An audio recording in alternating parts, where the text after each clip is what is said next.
Guardian Radio, your station for up-to-the-minute news and intelligent, interactive, and engaging conversations. 96.9 FM. The views and opinions of the hosts and guests are their own and do not necessarily reflect the views of the management and staff of Guardian Radio.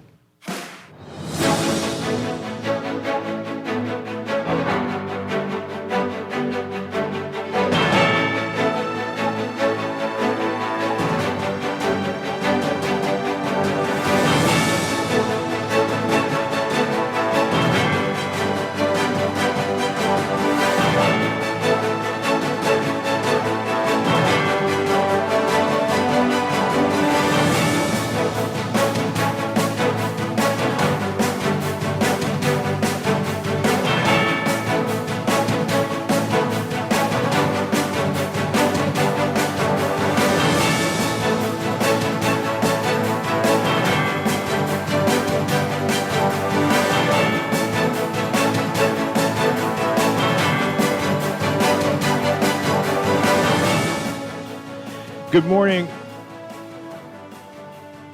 The Prime Minister accusing the F&M of plagiarizing the PLP crime plan.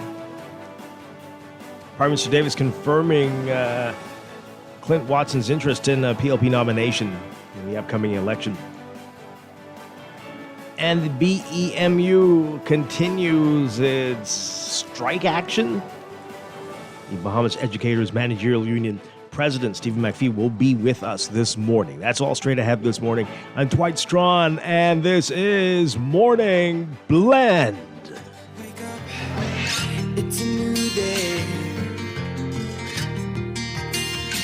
Wake up, it's a new day. It's the start of a new way. Don't you know that it's the start of the end of the old way. Wake up, it's a new day. Wake up, it's a new day.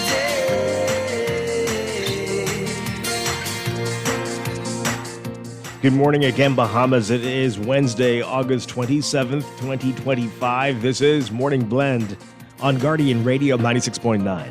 Again, I'm Dwight Strachan. Chester Robards is off today.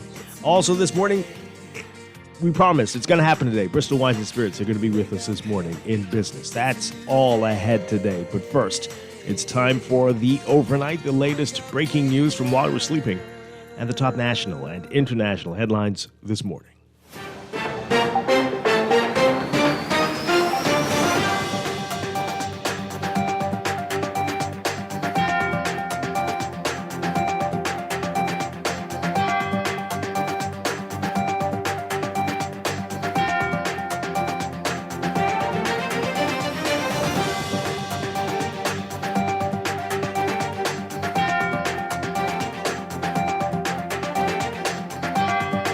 In the overnight, Bahamas Educators Managerial Union President Stephen McPhee says that public school administrators will continue to take industrial action until the Ministry of Education and the government honors its industrial agreement with the union. McPhee saying that the ministry is honing on things that make very little difference in what's happening with them. He says, quote, they're trying to make it appear that one of the reasons is a clothing allowance, but he says that's not it. Monday, close to 500 BEMU members did not report to work, with union members alleging that the ministry failed to live up to commitments outlined in an industrial agreement signed between the union and the government in 2022. Some of the outstanding issues included the denial of benefits and outstanding promotions. In 2022, BEMU officials signed an industrial agreement with the government for pay increases, healthcare coverage, and other benefits. In July of this year, the agreement expired, and the union president says that the government has yet to honor the terms of the contract. In response to the union's action, the ministry acknowledged the union's withdrawal of labor and outlined steps the government has made towards resolution, saying they believe in fairness and that officers receive what's due to them.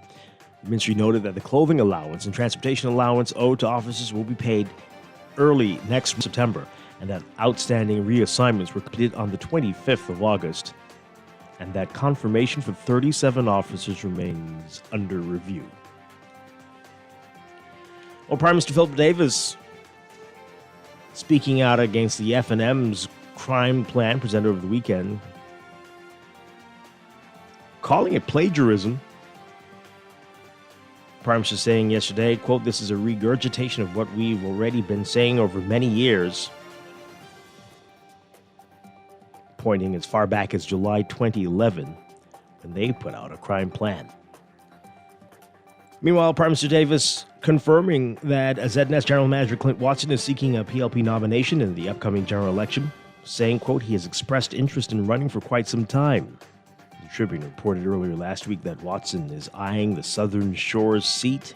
Watson previously worked for Eyewitness News and hosted Beyond the Headlines, delivering scathing reporting on the F&M administration, which was led by Dr. Hubert Minnis at the time.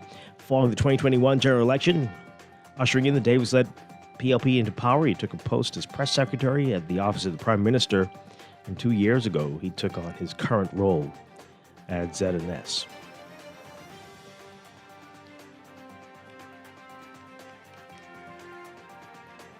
Meanwhile, F&M Senator Maxine Seymour says that she will not seek a nomination from the party for the next election. In a statement, Seymour said that she remained committed to working for the public good, and said, quote, "For the avoidance of doubt, my announcement concerns candidacy in the upcoming general election alone. I will honor my responsibilities in the Senate and in my shadow portfolio for as long as I am called to do so with undiminished diligence." Seymour was previously considering a run in the next election. The F&M is expected to ratify its next round of candidates on Thursday.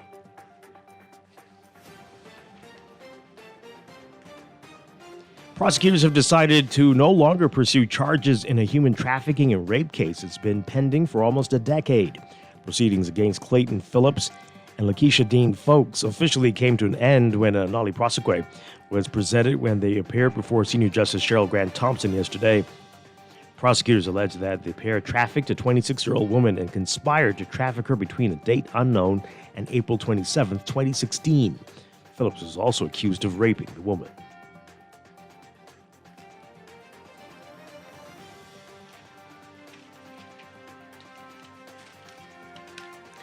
And the Minister of Health, Dr. Michael Darville, says the integration of artificial intelligence into the public health care system would create efficient resource management, proactive patient care, telehealth capabilities, and enhance accuracy and speed.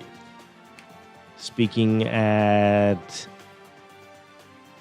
a Ministry of Health and Wellness and Pan American Health Organization AI and cybersecurity training event at Margaritaville, he says the integration will make sense for healthcare in this country. Overseas, Israeli and American officials will meet in Washington today to discuss the aftermath of war in Gaza, despite no sign that the conflict, which has killed tens of thousands and pushed its largest city into famine, is nearing its end. Their meeting comes as ceasefire talks show little apparent movement and outrage mounts over deadly Israeli strikes on a southern Gaza hospital that killed 20, including journalists and emergency responders. Israel's military said it would investigate the hospital attack. In initial findings Tuesday, it offered no immediate explanation for striking twice and no evidence for an assertion that 6 of the dead were militants.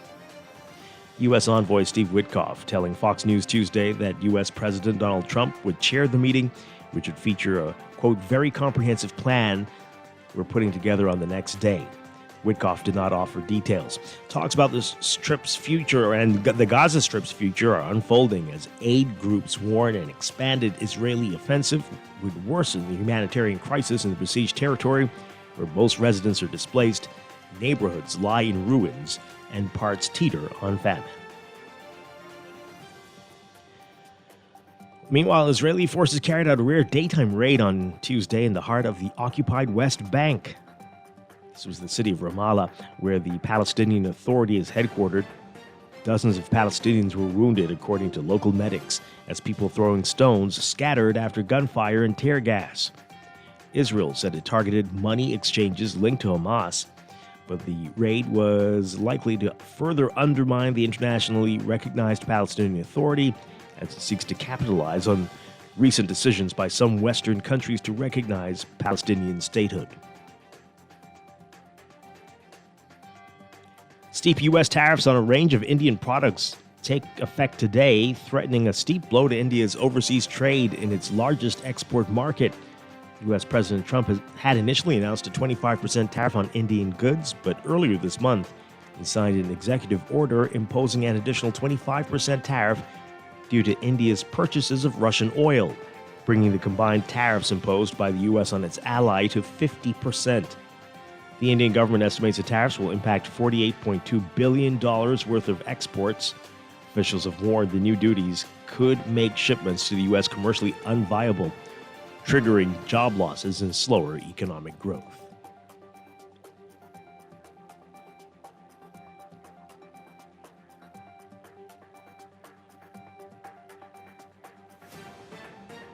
And police in Haiti announcing Tuesday that they regained control of critical telecommunications hubs that heavily armed gangs had seized last week, briefly disrupting air traffic and internet connections.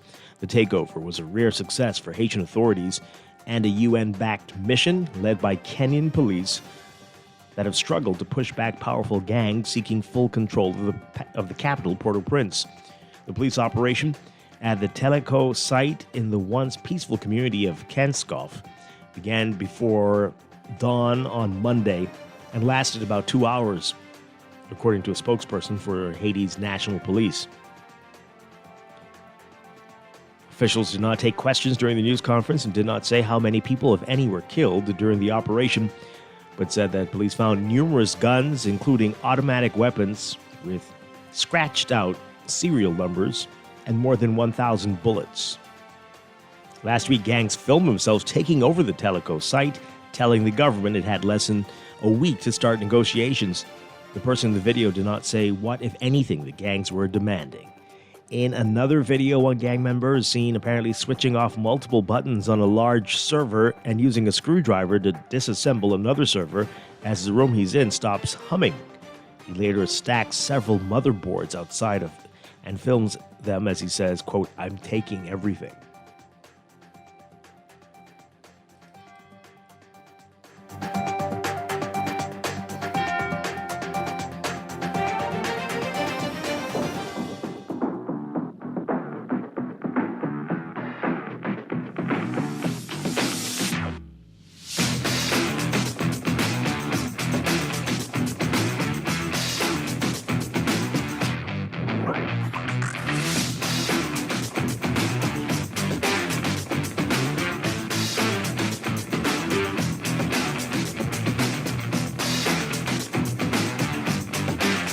In sports, the Bahamas dropped a hurtful loss to Uruguay to end pool play of the 2025 FIBA AmeriCup at in Nicaragua. They're winless, falling out of contention for a quarterfinal spot in the regional championships. At the end of the day, the Bahamas just could not hit a shot when it mattered.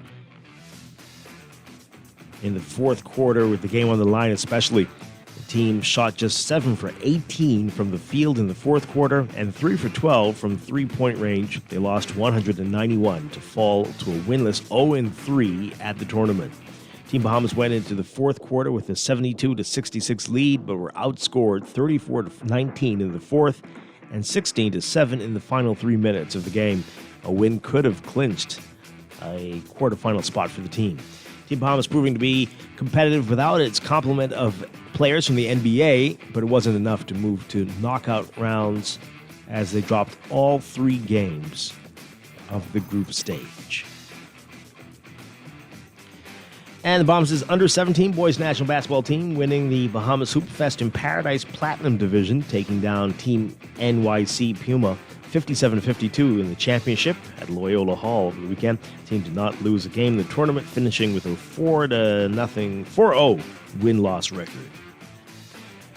Jazz Rado Jazz Chisholm Jr. wasn't the only Bahamian professional sports athlete reaching milestones over the weekend. Jonquel J.J. Jones scored her 4,000th point in the WNBA, reaching that lofty mark in a 91-85 loss to the New York Liberty. for the New York Liberty to the Chicago Sky Thursday. Not only that, Jones had her 400th block in the WNBA that night and is now just the second player in WNBA history with 4,000 points, 2,500 rebounds, and 400 blocks, joining Sylvia Fowles. On Thursday, Jones scored 25 points and added 7 rebounds, 2 blocks, 2 assists, and steals, but defending champion Liberty couldn't overcome a pair of big nights from Camila Cordoso and Angel Reese. And from U.S. Open tennis, Coco Gauff's first match since enlisting someone to help with her shaky serve got off to a rocky start at the U.S. Open Tuesday night. She double faulted in the very first game, and a total of 10 times. She got broken in that game, too, and a total of 6 times. The only numbers that truly counted in the end, though, were the ones on the Arthur Ashe Stadium scoreboard, and those showed that the number 3 seeded Gauff held on for a 6-4, 6-7 to 7-5 victory over Ajla Tomljanovic to reach the second round at Flushing Meadows. That's sports, and that's the overnight. Time for your first look at weather.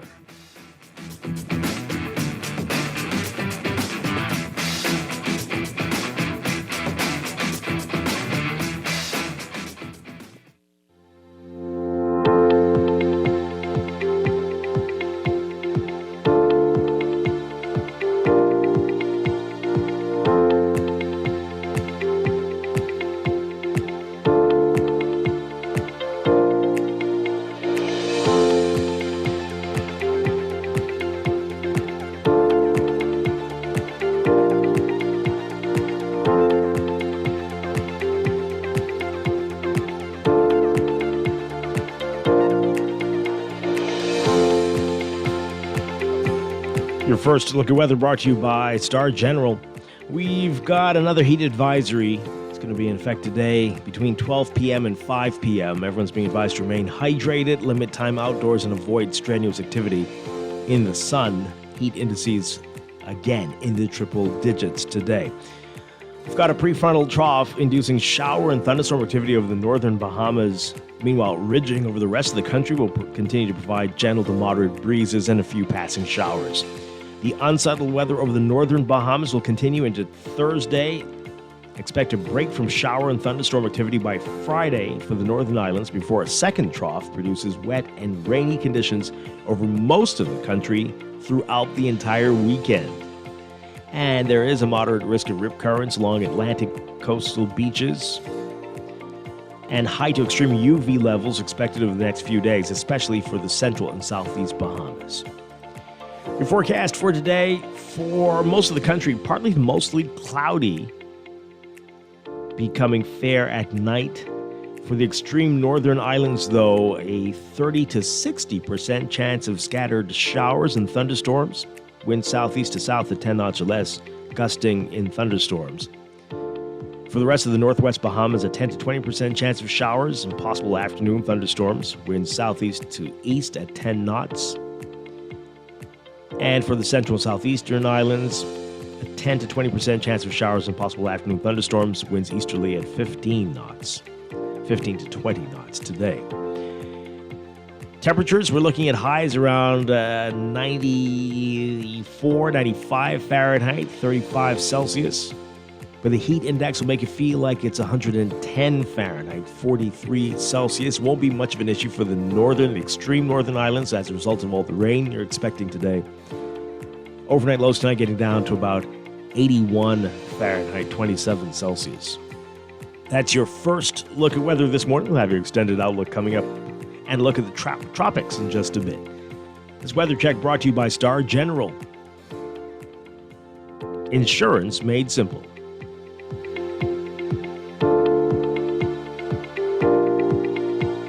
Wake up, it's a new day. Wake up, it's a new day. It's the start of a new way. Don't you know that it's the start of the end of the old way. It is time for a break, but when we come back, we're discussing the day's top stories right here on Morning Blend on your home For fresh news, smart talk all day, Guardian Radio 96.9.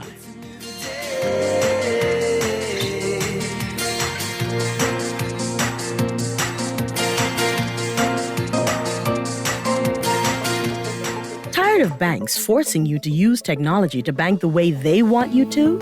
Your convenience is important. So no matter what your banking needs, Commonwealth Bank friendly staff are always available in branch for that personal one-on-one service. But when you choose technology, our online and mobile banking app offers you state-of-the-art functionality. The choice is yours. Commonwealth Bank. Bank the way you want.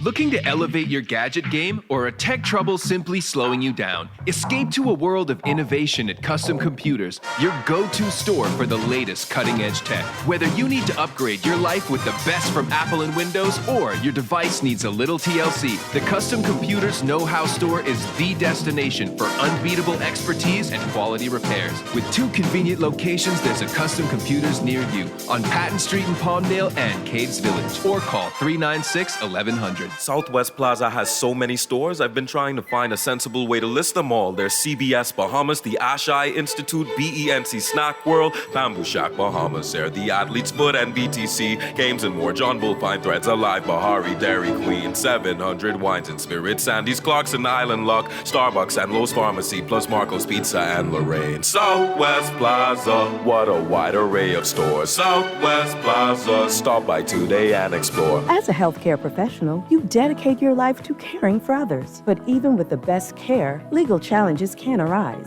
Protect your practice and your peace of mind with medical malpractice insurance from Star General. At Star General, we've partnered with Lloyd's of London to bring you comprehensive professional liability insurance designed specifically for those consulting or practicing privately. Visit our website today so you can focus on what you do best, caring for your patients, while we take care of the rest. Star General, insurance made simple.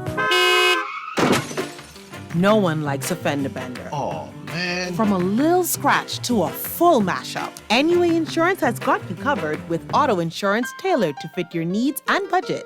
For affordable rates with free on-site accident assistance, visit us online or in branch and just ask us. NUA Insurance. Ask us because we've got you covered. It's time to upgrade the way you enjoy at-home entertainment. Alive Fiber is here. Enjoy all your favorite channels and streaming apps, all at lightning-fast internet speeds with affordable bundles, and it's only a click away. Visit www.alivefiber.com to sign up now. Stay connected, live your life. It's good to be alive.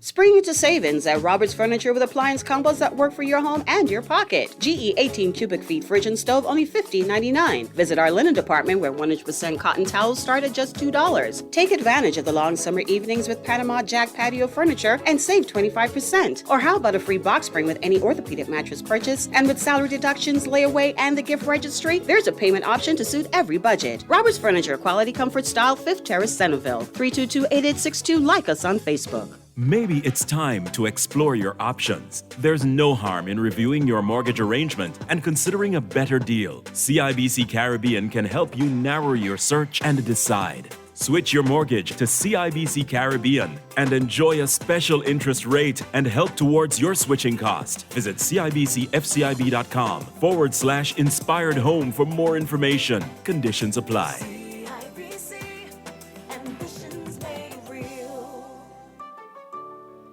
Wake up, it's a new day.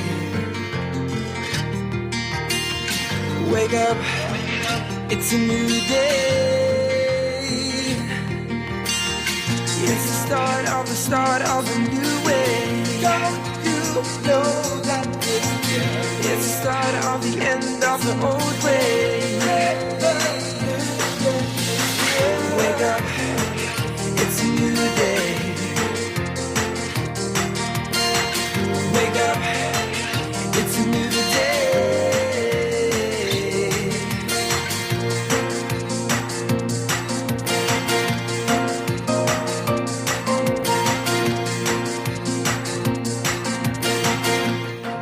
We We are back with Morning Blend on Guardian Radio 96.9.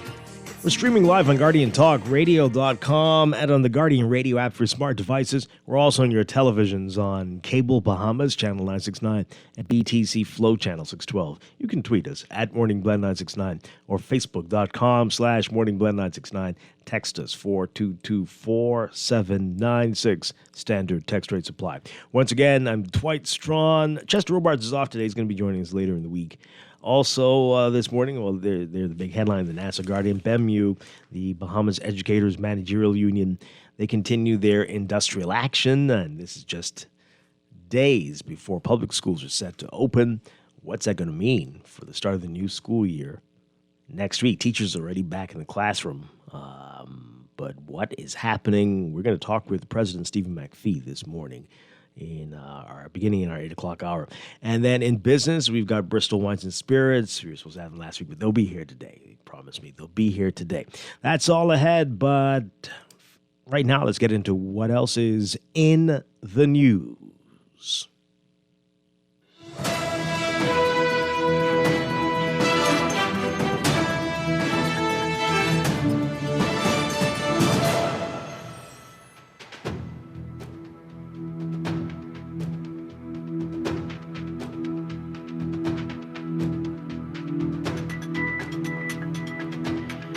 And in the news, now the Prime Minister's talking about it. Everybody feels like everybody's had something to say about the F&M's 10-point crime plan. There was a statement issued immediately on Sunday. Then National Security Minister Wayne Monroe had something to say, and now Prime Minister Davis has something to say. They were accusing the F&M of plagiarizing their plans. All right, so they're driving this home.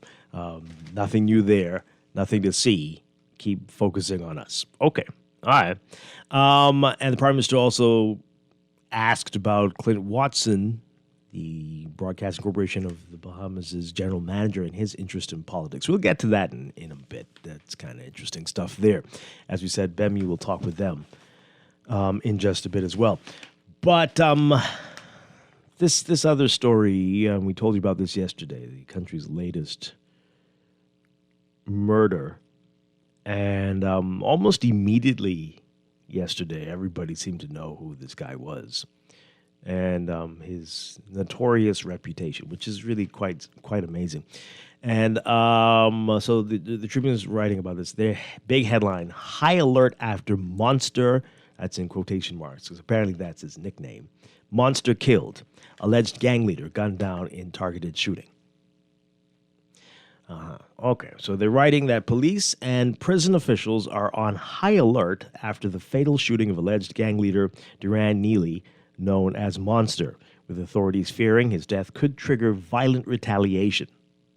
The 37-year-old Neely, the alleged head of the Dirty South gang, was gunned down Monday night in a suspected hit believed to have been carried out by a rival gang. He'd long been regarded as a central figure in New Providence's gang landscape. Often described as a ghost because he was never directly tied to much of the violence he was suspected of orchestrating. This is wild. Neely was twice arrested in late 2015 and early 2016, first on suspicion of armed robbery and possession of an unlicensed firearm, and again for an unspecified offense, but released both times without charge. He later sued the Attorney General for unlawful arrest and detention. In September 2023, the Supreme Court awarded him $26,000 in damages. Well, my God. Okay.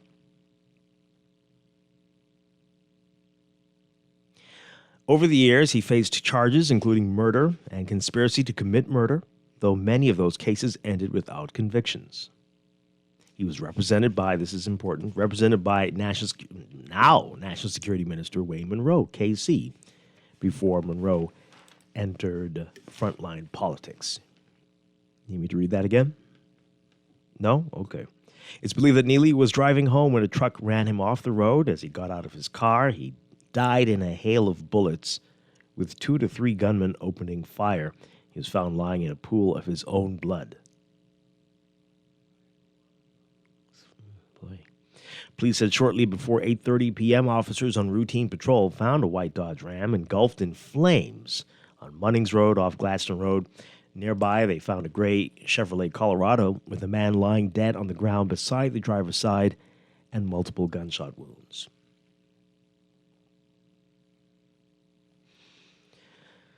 After the shooting, a video began circulating online reportedly showing inmates at the Bahamas Department of Correctional Services celebrating Neely's death. One prisoner shouted, quote, A23, pick up y'all boss, bay. Another banged on bars while a third imitated gunfire. I mean, okay, wow. Prison Commissioner Don Claire confirming that there is heightened security at the prison, saying, quote, I will say that it's very unfortunate that some will celebrate the demise of someone's loved one whenever one strays from the principle of loving your enemies and doing good to those who use or abuse you. You will witness such a careless attitude towards a human life. Oh, okay. Meanwhile, Bahamas Christian Council President Bishop Delton Fernando urged Bahamians not to live in fear. He said pastors have been on the ground providing guidance, and in the past, church leaders have worked with gang members trying to leave their lifestyle, supporting their transition away from crime.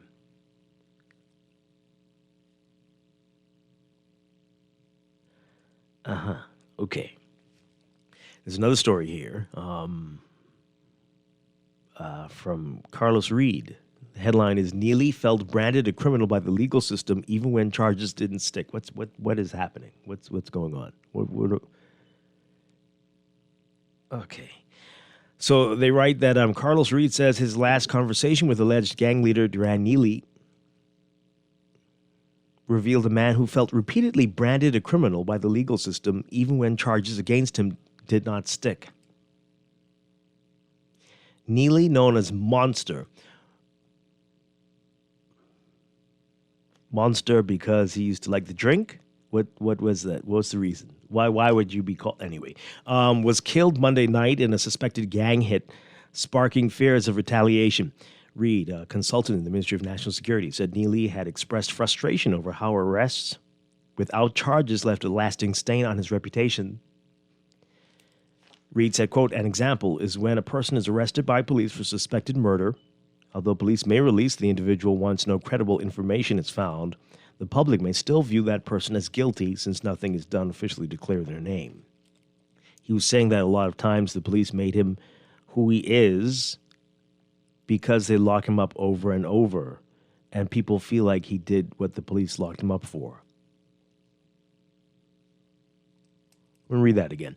He was saying that a lot of times the police made him who he is because they lock him up over and over, and people feel like he did what the police locked him up for. Reed warned that Neely's death could spark retaliation and stressed the need for preventative measures to steer young people away from crime early.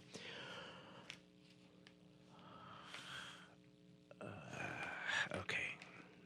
And there's a third story here. Police linked Duran Monster Neely to the Pinewood Gardens-based Dirty South gang for more than a decade, but case after case brought against him collapsed in court. In 2014, police said they shot him after he allegedly pointed a firearm at officers during a traffic stop. His mother disputed that account, telling the Tribune that he had been unjustly targeted. In November 2015, Neely and several others, including relatives, were charged under newly amended anti-gang laws carrying sentences of up to 20 years.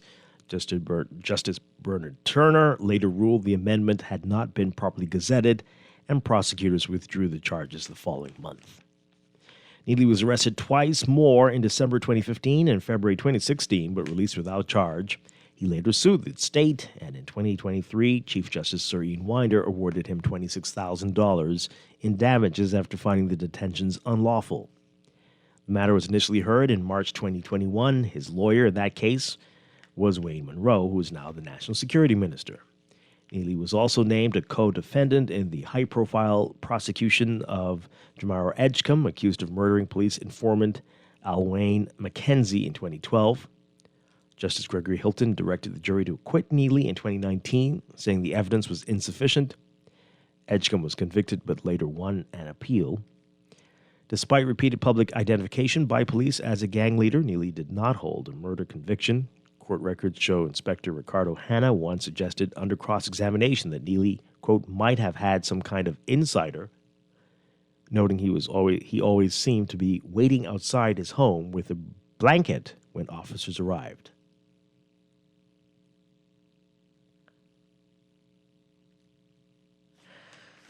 Okay.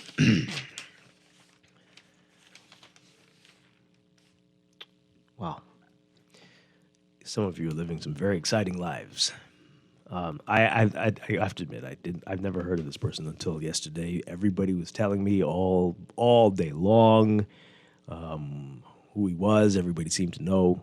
The whole country seemed to know. And I was given a list of places to avoid over the next few weeks because of potential foolishness that might be happening.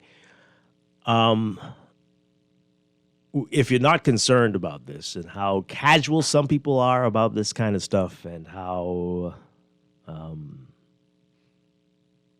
I know it is a small country and it's hard not to know people, but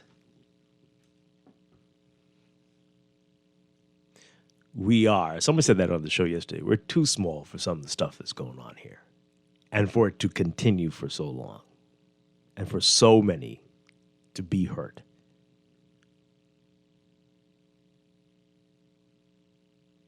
We really have to figure out what exactly is going on here. Let's hear from you all. 323-6232. 325-4316. 325-4259. Call us toll free, 242-300-5720. What do you make of all of this? Caller, good morning. You're on the air. Dwight, good morning. Sorry about the noise in the background. Hi, yes, good morning. Just quite an interesting read just now that you were doing, and alarming in terms of all of the failed effort on part of law enforcement with some very concerning aspects as to why and how. But just a quick note before I dive into what I just said. You read earlier of a nollie prosecute on another matter, and did the paper say that what was the reason why the nollie prosecute was issued to the two people accused of human trafficking and alleged rape in one case? No. I find that to be always concerning with the government, that they don't feel that the public deserves to know why the Attorney General office is issuing a nollie prosecute. And that is a very, very sad practice on behalf of the Attorney General's office. If you're going to drop a case and say that it's a nollie prosecute, that's just simple Latin for you all, unwilling to prosecute, perhaps because there's lack of evidence or whatever. But tell the Bahamian people what is the motive behind you not continuing to prosecute such a high-profile case. Mm-hmm.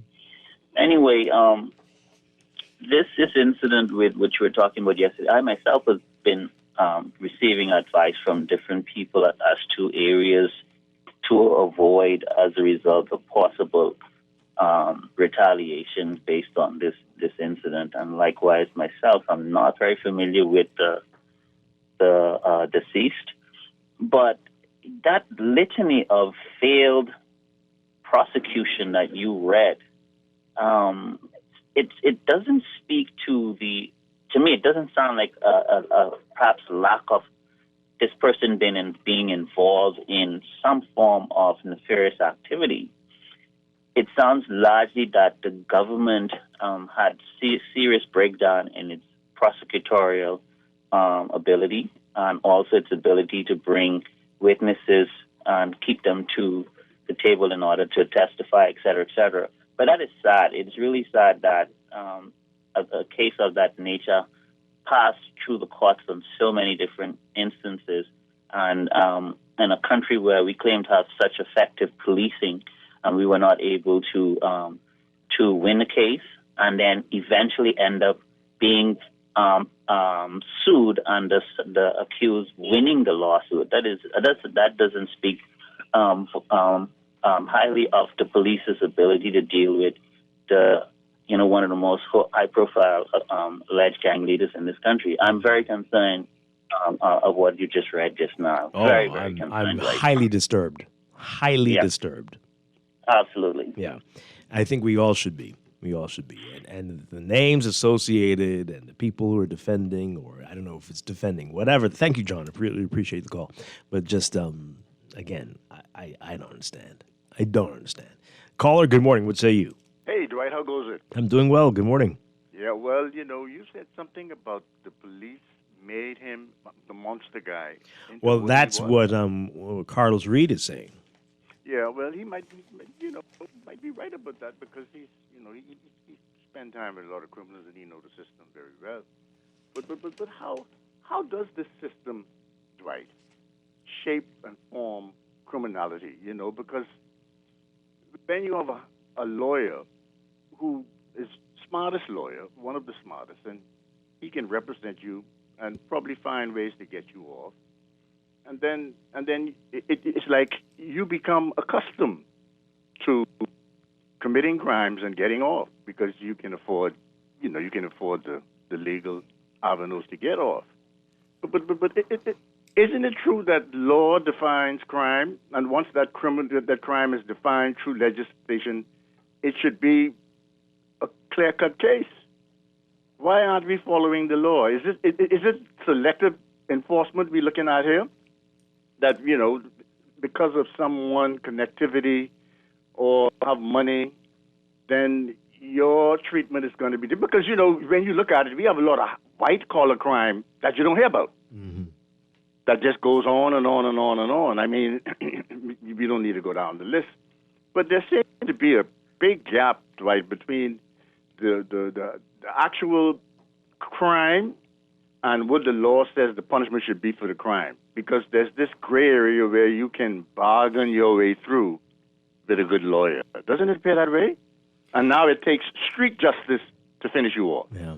Well, I mean, I don't think we're unique in that, right? But again, it just seems we're so small for it to be happening. This is like watching so many movies we've watched for decades, but it's all happening right here in this small town, essentially. And that's really shocking. But, Dwight, didn't you remember me saying some time ago, I can't remember, and I've been trying to find the week where we did not have a murder. But if we are having 100 murders a year, chances are that averages out to more than one a week, eh? Or sometimes, closely, too. There's sometimes when we don't, but no, often one or two a week, yeah. But could you find that week for me when we didn't have one? I'm looking for it. Yeah. And I'm pretty sure one of your callers, probably a lawyer, would know exactly of that week, eh? It's happened, and often when there's a tropical storm or something. Thanks, Dwight. Yeah. Thanks a lot. All right, continue to call in. We've got a lot of your text messages here. This person says here, yes, I'm not sure what this is, but anyway, this is a small, corrupt place from top to bottom. We need a clean start with clean-handed people. And I don't know who you're talking about here. But anyway, they just want to start from scratch. A lot of people noting that Carlos Reed had something to say there. This person feels like it seems like he was defending the gentleman. This person says here, the prisoners were not celebrating. They were mourning the loss of their boss. Okay. You were there. They were chanting, big up your boss by 23. Misinformation is a serious thing. Well, I mean, we don't speak, prison speaks, so maybe you need to translate for us. I don't know. But that's what that meant? Okay, thank you very much. They're saying that was a salute to the person that employed and protected them. Oh. No, my producers say no. I'm sure some were, knowing how this place works, right? Some were who were affiliated and others were celebrating. That's probably it. You heard the commissioner saying it himself, that some people, unfortunately, do celebrate one's demise. I'm sure it was a bit of both things happening. Ah, boy. Are you able to share which areas you've been told to avoid? Should I do that? No, my producer, I don't know. I mean, but see, just be careful, folks. Just be careful. Be careful. To John's question,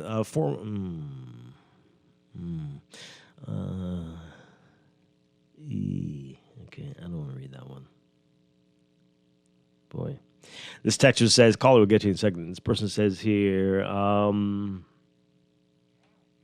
noting it was interesting that Wayne Monroe was this person's lawyer.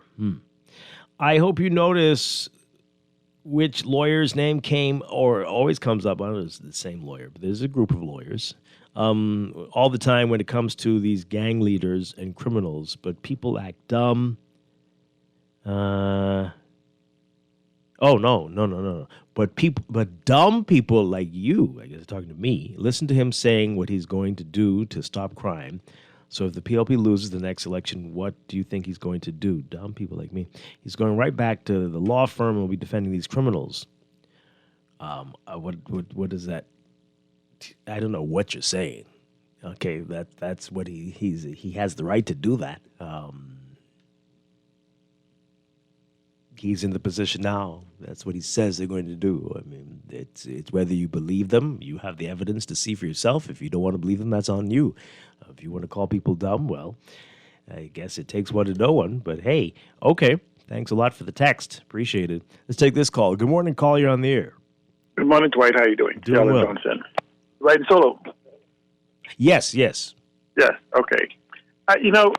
Dwight, I'm somewhat disappointed in what I'm hearing concerning with these individuals. I could tell you the name has been called for maybe a few years now, from the time I've been home, whether it be in the newspapers or in the circles or over various chats, and even for individuals outside of the Bahamas in voice notes and other different things, and even for allegations against the police force and the most recent accusations against the police force. Yeah, well, almost everybody seemed to know who he was, so I guess. Yeah, so, but everyone knows who we are. I mean, that's just where we talked about the small society we have, and this brings me to the point concerning this, what we touched on yesterday, this whole concept that we are talking about crime plans. We have yet to talk about a crime plan to be released. What we've been having is strategies or visions for plan that's been said. I have not seen a plan, and Dwight, I think I might have a couple $100 for you if you can get a copy of the current crime plan that the Prime Minister spoke about by the end of the day, if it exists. Because I say one does not exist. I say it's ad hoc. And the very fact that the Prime Minister has admitted that this crime plan is almost 15 years old, and we can trace aspects of it going back even before then, and it has not worked. So basically what we've been doing is rehashing that plan, but rehashing strategies because no plan has come attached. A plan brings the methods, the execution, these type of things that's in it. And so I think we need to stop. We have to begin calling them for what they are. It also requires for integration and participation of the community must know what it is. Because essentially what they could always continue to say is, well, our plan is working, but there's no evidence, there's no KPI, key performance indicators, there's nothing for us to gauge what this plan is, how it's supposed to work, the resources, whatever is attached to it. And so I think the confession by the Prime Minister, think that? Are you there? Right? No, we're listening to you. No, I'm just saying, the Prime Minister confession that this so-called strategy announcement without any, he said, we have used this strategy for the last 15 years, maybe soon before, says that all the crime plans associated with fails. Now, here's the problem when you make a criticism, say, of the F&M plagiarizing your crime plan. Two individuals can have the same plan, but each of them have a different strategy that brings a certain level of success. And that is why it's important for us to know what is it for the strategy that's going to be released following the announcement of the plan of execution that shows your strength. Okay. Because all right. Thanks a lot, C. Allen. Appreciate it. Let's take these calls quickly. Good morning. Caller, you're on the air. Hey, good morning, Dwight. Hi, good morning. I'm staying on this radio quick. Mm-hmm. Yeah, sorry about that, Dwight. Sure. Good morning. Yeah, Dwight, the crime, the crime plan, right? In my opinion, right? Because, this 50, like, we back and forth with the same crime plan for 15 years, like it was said, right? But in my view, right, the crime plan is working, but who is working for, right? And we possibly need a crime-solving plan rather than a crime plan, because the crime plan is working, right? And it's keeping crime in the country, right? Is working to that level, right? Wow.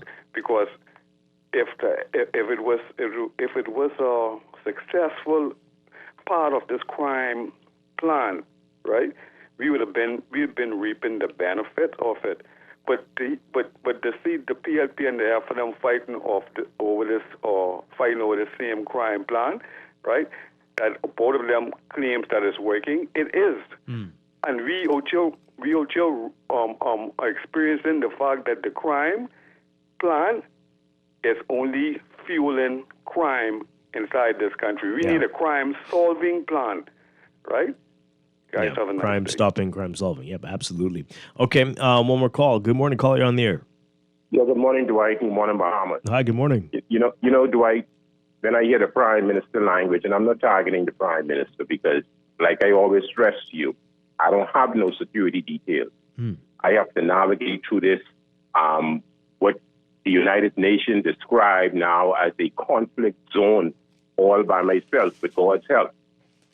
Now, when I hear the Prime Minister talk about his crime plan and the FNM plagiarizing it, this thing becomes scary language, This is very, very, very scary language, right? Because the average person can easily perceive that this is a deliberate extermination of particular race, I keep stressing to you, Dwight, even though the black race occupy about 85% of our population, there's no white behemoths killing up one another, The only people who killing up one another, Dwight, look like me and you.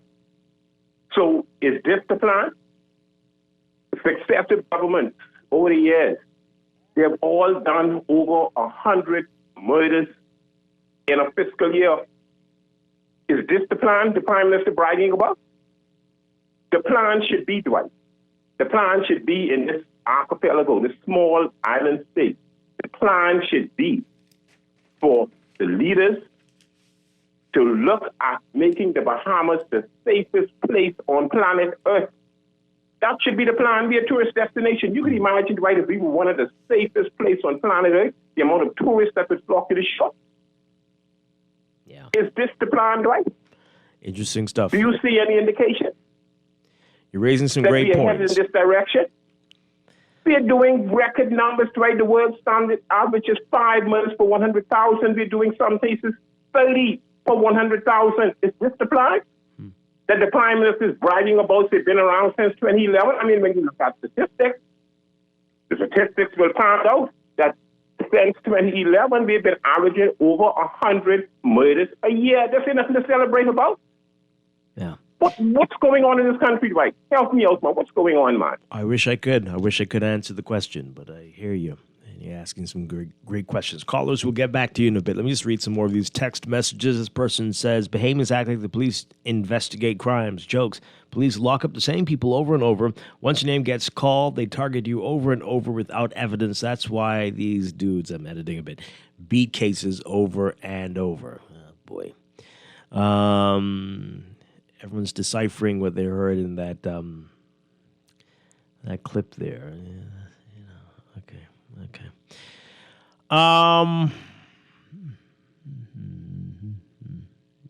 Yeah, some of these I can't read, but yeah. Okay.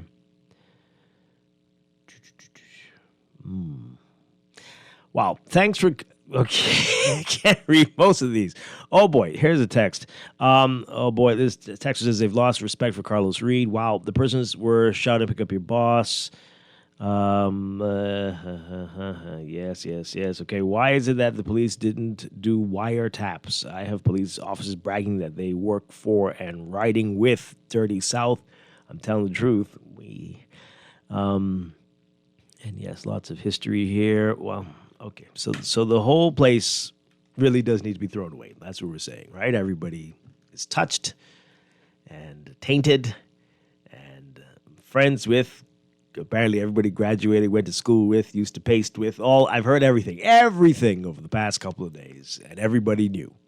No one was surprised. And that happens with almost everyone. Once somebody goes down, he used to, and the time back in, you remember that one with the everybody knows. No convictions, nothing, but yet everybody knows.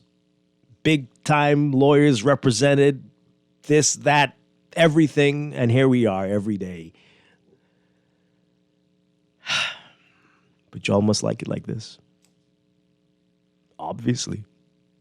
It's not changing. Not changing at all. Telling people to be on alert because they're going to retaliate, riot. It's going to be crazy. Who's going to do that? You know, obviously. You know the areas, so who's there? Are we going to do anything? The police said they're going to step up patrols in the hot spots. Okay. Sure. Good morning, caller. You're on the air. Yes, good morning, Mr. Strong. Hi. Yeah, I'm very disappointed in what I'm hearing, right? This area, I grew up in this area, and so me personally, I know I'm kind of disappointed in him too, but I know Carlos Reed. I don't know why he's telling people he was a part of a gang. Carlos is never in a gang, If Carlos was to see me face to face, he would know who I am. But the thing is, he grew up just a stone throw away from. Well, in that article, he didn't mention anything about him being a gang. But I'm just saying, he's passing off a lot of. I just lose respect. But I heard the voice notes, and I was saying, thank God that those young men are still behind bars because the anger what they have, right? You listening? I'm listening, yeah. And I don't know if you was ever locked up. The anger that they have, the energy needs to calm down because, it was obviously what they're saying, right? People who in this area know who they're even actually referring to. And I explained to people that these gangs are splitting up and they're affiliating and changing affiliations, and you'll see these things. Now, isn't amazing that nobody seems to know who this young man is. Very young man. He is 26, 37 years old. And the Punch is writing about these gangs and these things from way back then, right? And no, it seems like everybody knew. Just a few of us. Yeah, but Dwight, I don't know if you listen to Chihuahua line. And Chihuahua was given like a holistic approach and a realistic approach to real policing, right? Mm-hmm. I really wanted to listen to the rebroadcast. I didn't listen to the full show, but I was impressed with Line Show yesterday. So anybody who didn't listen, they're that on them. But what I'm saying, there's a farce going on. And Dwight, at my age, believe you me, I'm not going to call it the criminal justice system. I'll call it the criminal justice financial ecosystem. I'll leave it at that.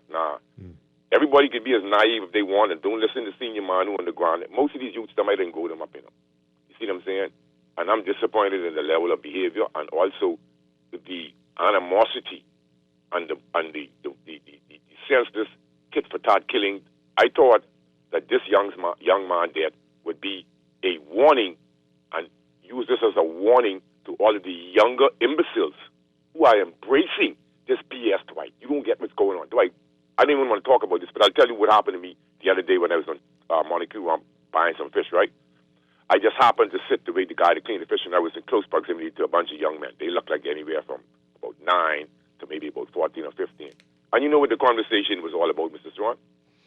You want me to tell you? I'm afraid. All right, the conversation was about who is snakes and who ride with who. And when they see certain people, they don't plague, they just hail them. So what I'm saying, Mr. Strachan, you have to understand what is going on. We are allowing a demographics that can highly be gravitate towards gang.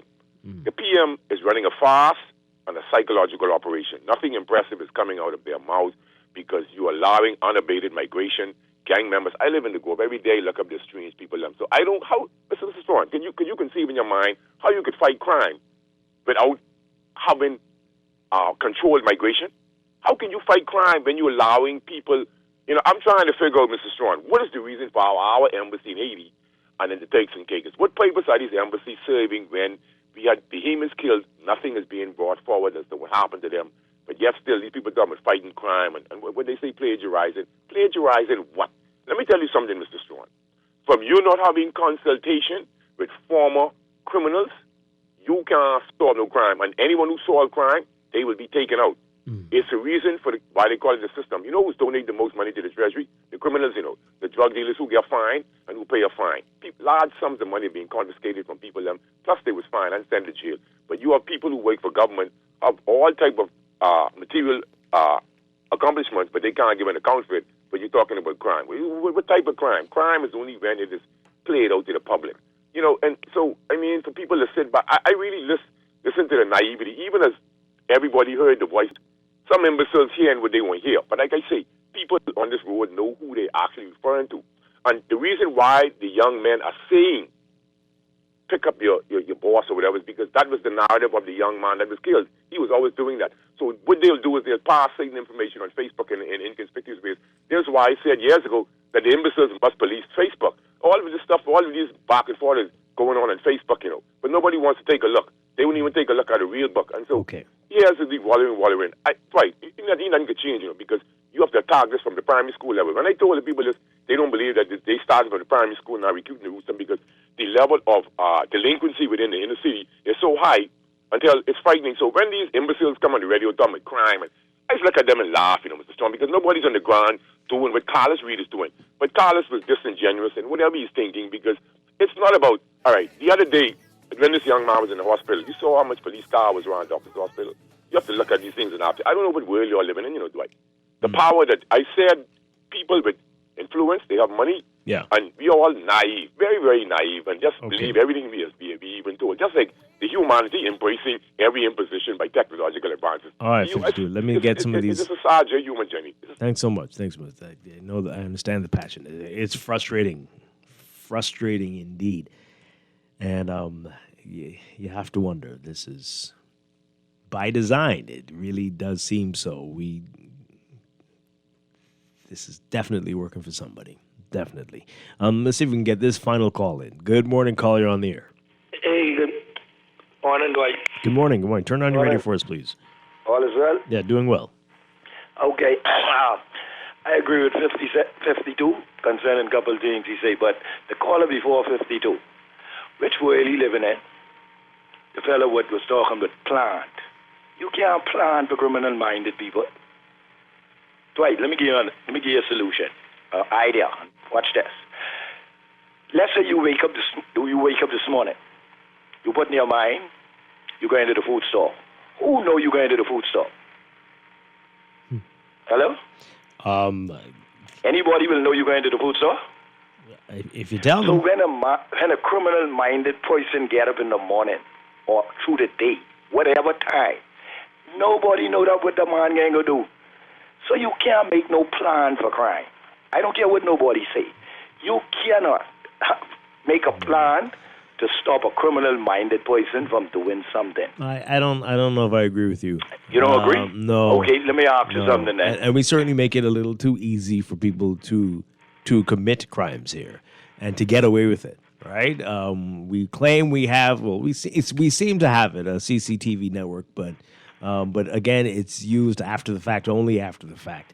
And a lot of people are willing to take their chance. Okay, let me don't use the word plan. You can't make a plan for them. You really could. Person. You could make a plan for them. Mm-hmm. But over 100... Especially when patterns have emerged, when you know everybody in this family has been involved, accused, or killed. We got to look out for the next one, the youngest one, the grandchildren. You have to take measures. You can really do a lot of things. And we don't seem to be doing I believe. You know what I believe will be a solution to slow it down. Slow it down. If they could get the police them back on the streets like back in the 70s and in the 60s and the early 80s, where the police used to be patrolling in every place you go, you see police. If they could get them fellas on the motorbike, the police would used to be on the motorbikes. If they could get them back on the streets, I believe it'll slow down crime in that area. Okay. But, Dwight, let me tell you something. The mind of certain criminals, it's hard to figure them out. I asking you this. I telling you this. I experienced that as a youth coming up. I'm sure. I used to be a criminal-minded person. I used to be a menace to society one time. And the police, they used to be looking for me all the time. Am I walking around them, but they didn't know who I was? But I just saying, it's hard to really pinpoint when a person going to commit a crime. Well, maybe you should be a consultant with the police. Let them know what to look out for. I'm sure they could use your expertise. We're going to break for news, and we've got a lot more to get to on this Wednesday morning. This is Morning Blend on Guardian Radio 96.9. That you do, then you have to worry about somebody tickling you. Come on, crime doesn't pay, boy. Crime doesn't pay. Don't throw your life away, boy. Crime doesn't pay. This is Guardian Radio 96.9 FM, streaming on GuardianTalkRadio.com and the Guardian Radio app, Nassau, Bahamas.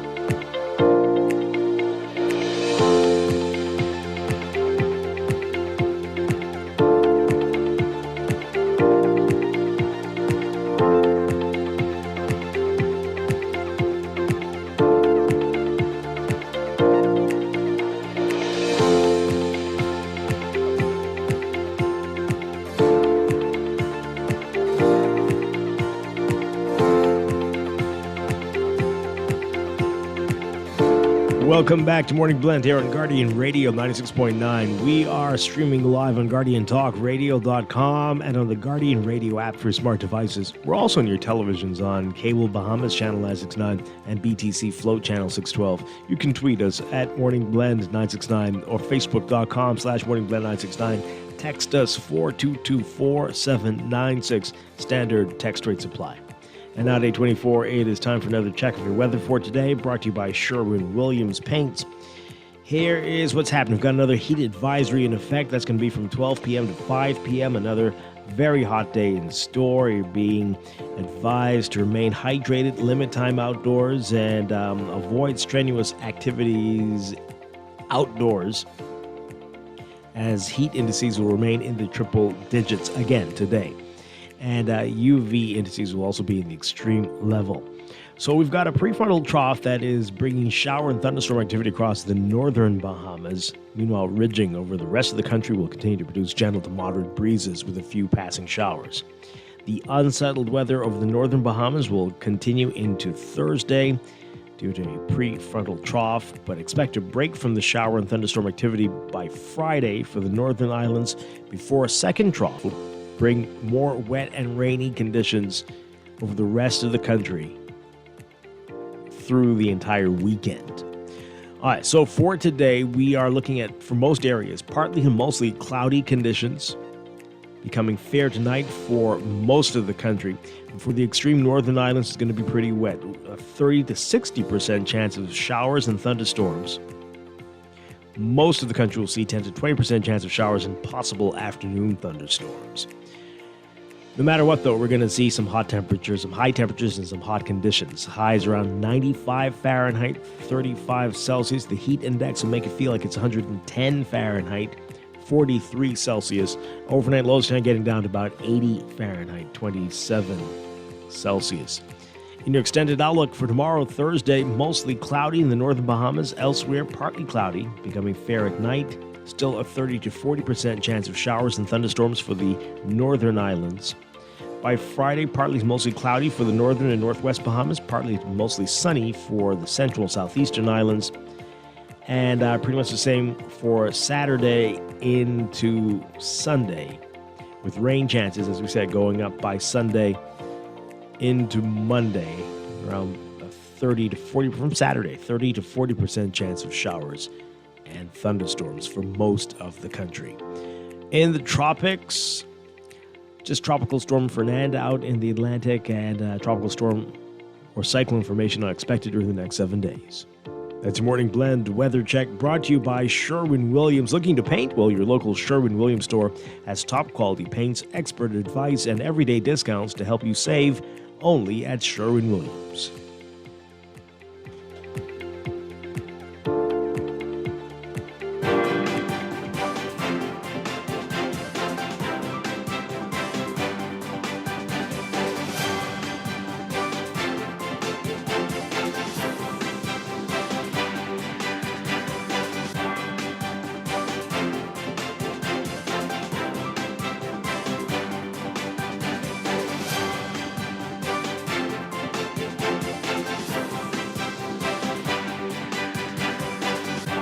It is time for a check of traffic brought to you by RBC. With RBC, reaching your goals happens here in your real-time traffic. As usual this hour, we're seeing heavy traffic on Milo Butler Highway from just north of the Fire Trail roundabout straight up to Tonic Williams Darling Highway. That's in the northbound lanes there. Some slow-moving traffic south of the Fire Trail roundabout as well, from Alexandria Road straight up to Fire Trail. And your alternate routes looking a bit better. So Gladstone Road, pretty decent for you. Once you get north of Munnings Road, you'll see some slow-moving traffic ahead of you. Blue Hill Road, slow-moving traffic north of Carmichael, but a bit of congestion as you get closer to Independence Drive, getting over that hill if you're heading northbound at this hour. Elsewhere, Soldier Road, north of the Soldier and Prince Charles Robinson Road intersection, you're going to be seeing heavy traffic there. Northbound on the way to Bernard Road, Wolf Road, and Village Road, the intersection there. And a bit of slow-moving traffic as you head into downtown Nassau. That's what we're looking at right now. That's your real-time traffic and your Morning Blend traffic alert. Also brought to you by NUA Insurance. Whether you're on the road or planning your next move, they've got you covered. Visit NUAinsurance.com for an instant motor quote or stop by your nearest branch today.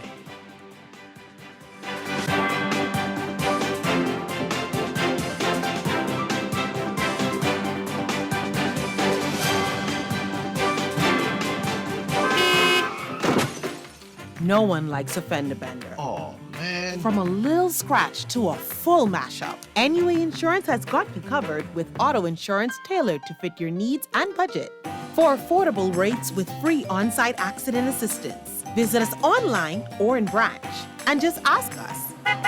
NUA Insurance. Ask us because we've got you covered. Spend and stay this summer with CIBC Caribbean. Experience summer like never before when you spend with your CIBC Caribbean Visa credit card. The lucky winner will receive the gift of relaxation and summer fun with a $3,000 travel voucher, a $1,000 cash prize, or a $500 spa gift certificate. Each time you spend $150 or more, you'll automatically be entered for your chance to win. Spend today with your CIBC Caribbean Visa credit card. Terms and conditions apply. Visit CIBCCaribbean.com/summer spend and stay. Promotion ends September 30th, 2025. Things may be tough, but Wendy's got you covered. Grab a day single or chicken sandwich with a junior fries and 16-ounce beverage for just $6.95. Why choose less from the other guys when you can get more? At Wendy's, we're providing bigger bites and better deals. So purchase your Tings Tough Value Meal today. Now available at all locations excluding the airport and food truck. Tired of sifting through endless resumes? Need a bigger pool of qualified talent? JobBrief is your solution. We connect you to over 10,000 professional candidates. Take full control with our digital services, or let us handle the entire process for you, from pre-screening to skill assessments. You just interview and hire. Simplify your hiring now. Visit jobbrief.net. That's JOBREEF.net. When it comes to hearts at Cleveland Clinic, you can't miss a beat. You seek the best care possible, work with the brightest minds, and leave no stone unturned to get to the heart of the matter. Because understanding is always the first step to overcoming. For every heart in the world, see how we're advancing the future of heart care at Cleveland Clinic today.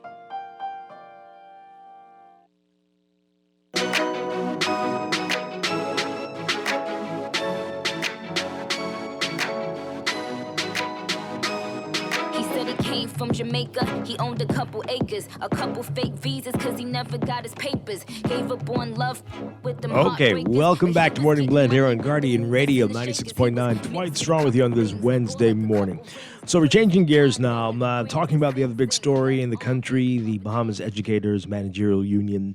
The paper's calling it a strike. Well, it's industrial action in any event. And President Stephen McPhee is in the studio with us. Good morning, sir. Great to have you with us again. Let's get that mic up there. Let's try that again. There we go. Yes. Good morning, brother. Good to see you. Good to see you. All right, so before we get into what the issues are, and there's a lot of issues we've been talking off here. Yes. But so how many people, what are we seeing at these schools right now? Because teachers are back, administrators were supposed to be back. Is no administrator there at all? What's happening exactly? Well, since Monday, after not being able to reach what we call is reasonable agreement with the employer, and in the interest of the system, and I know it sounds a bit ironic, we have withdrawn our labor. Now, some may ask, how could that be in the interest of the system? We're saying if you're asking a vice principal to return to a school without a leader principal, greet teachers, and then perform the job of a principal, that at this point, this is a new vice principal who's not even aware.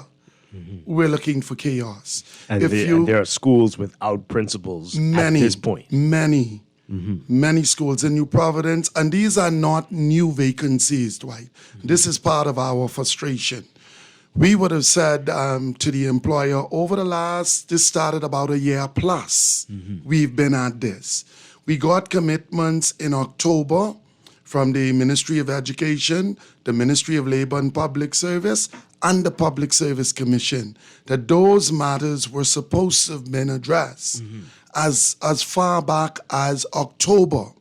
The Public Service Commission, by way of the Ministry of Labor and Public Service, requested from the Department of Education, please send us the recommendation of the names of persons who you have again unconstitutionally appointed to these posts. You have them working. We need to sort the people out. So that's not how it's supposed to work. The Department of Education is not supposed to just appoint someone to these positions. And this is what led to over some 158 matters filed in the Supreme Court back in 2021. Okay, so explain that to people. So a school doesn't have a principal. The Department of Education says, well, hey, you're going to be the principal. Why is that a problem? Okay, because there's two things that are supposed to happen. First of all, the authority, as in law, as in the agreements, as in policy, for promotion or appointments acting can only be done by the Public Service Commission. What has been happening over the past few years, and to the disadvantage of members of BEMU and the public by extension, is the Department of Education, against the directives of the Ministry of Labor and Public Service, have made it their business and authority to just go through picking persons, appointing them, putting them in posts. In some cases, these persons don't meet the criteria. They're working for years, Dwight. These persons are not paid the salary of that post. The union said to the employer, at least if you're going to do this, give the persons at least at minimum the allowance for the post. In October, it was known to the Department of Education that 4 primary schools in inner cities that required the principal post being filled was without. We met, we begged, we pleaded. The Department of Education then assigned persons to these posts. When it came to the attention of the Minister of Labor and Public Service, there was a tri-part meeting of all parties. The department was told, please do not do this. Simply send us the name so that the Public Service Commission, without haste, can make those appointments in these matters of emergencies. We were, and there's record of it, asking the director and the department, please send the names of these persons who were sitting in these seats in these primary schools, Columbus Primary, Claridge Primary, Eva Hilton Primary, and Uriah McPhee Primary. These were all persons, in some cases, who were just appointed or promoted, and some of them through court action, to the post of vice principal. Wow.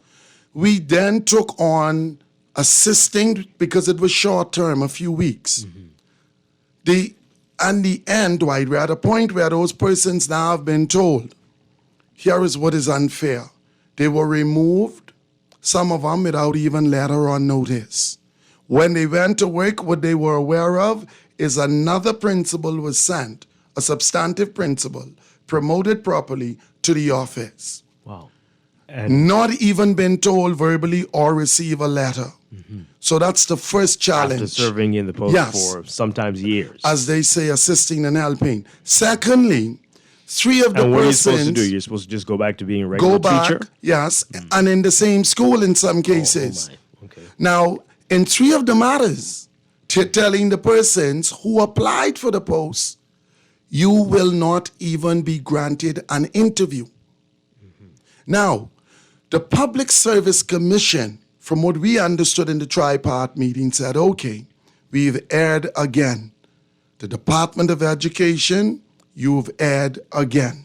Send us the names so we may not disadvantage and punish these persons who took these offices based on your directives. For whatever reason, now the department claimed they sent them. We are online with the 3 parties. We see where public service is saying we don't have them. We don't know what's going on, and we care not to get into the internal business between labor and public service, education and commission. The union is simply saying you cannot treat these workers, managers and supervisors, like this. So at present, here is what happened. 1 principal was moved to one of the schools. The other 3 schools at present do not have a principal to greet those teachers on Monday. In some cases, some of these schools don't have a vice principal. You go to our family islands, shockingly, you go to take Long Island. NGM Major High School has been managed, ran, and supervised for the last almost year by a senior mistress. Carried the load of an entire high school. And this very same individual was someone who was serving as a senior mistress who was not promoted. We had to take that matter before court. So no principal, no even vice principal. No vice principal, not Long Island High. A principal who was slated to move, but there is no vice principal nor senior master mistress in the school. Ellen Coakley. But tell us about that. What's the issue there? If you're just the principal and there's no other administrative support, what impact does that have? It has a massive impact, and we don't see how far it trickles down to this quote-unquote national D average. So the vice principal post is a post we continue to say to the employer, I don't care if it's 2 children, you cannot remove that post. Why? The post is responsible for these same national examinations and curriculum and testing supervision in every school. So if you remove from North Long Island High or NGM Major the post, you unilaterally, the Department of Education, remove the post. Then who is supposed to do that specialized duty that an officer has to have experience and training in? But worse than that, Dwight, we find very inappropriate. You sat those principals and vice principals and senior master mistress in these offices. You assess them in these offices. They got the highest rating in these offices. How now do you tell a principal who applied for a district education post, the requirement was 3 years as a principal. This person served 8 years as the principal, has 8 years of the highest rating as a principal. And the Department of Education, as late as 2 days ago, is telling the union that the Ministry of Labor and Public Service said, despite the person having the experience, meeting the criteria, because we only gave them the promotion for the last 3 years by way of a court legal actions and a negotiation, we will take away the 5 years. We worked them, assessed them, and did not pay them. How do we show up, public? How do we show up and work? Where is dignity in work? An international convention. Which MP will be denied their salaries and benefits, authority of office, while sitting and serving? Which senior public officer, which permanent secretary, which director? We fought for these very same things, and to show it ain't personal, for those persons sitting in the highest office in the same system that we're fighting for now. We have never changed our position. We have an industrial agreement, employer. We want you to abide by it. Wow. Okay, so that's a lot going on. You've been so again. I want to go back to what I asked you earlier. So no one has been. Well, we have schools persons this week, or Dwight, even to show what has been the misleading perception by some of those who are carrying out these. I can say it how I can. This is a black village in me. Heinous acts. These breaches of rules, these things that we consider amount to almost taking us back to slavery. That's how serious we are about it. We still have members who are saying today, we want to go back so bad that they're showing up on these campuses with excuses like, I'm going to get my computer. I'm going to, I didn't turn off the light in my office. And they're finding themselves, because of our passion, Dwight, ain't nobody elect, because we didn't put our names on a paper and was elected by the people in the area or selected or appointed by those people to be an educator. We came into the profession because we wanted to be. We're having this live discussion about males in education.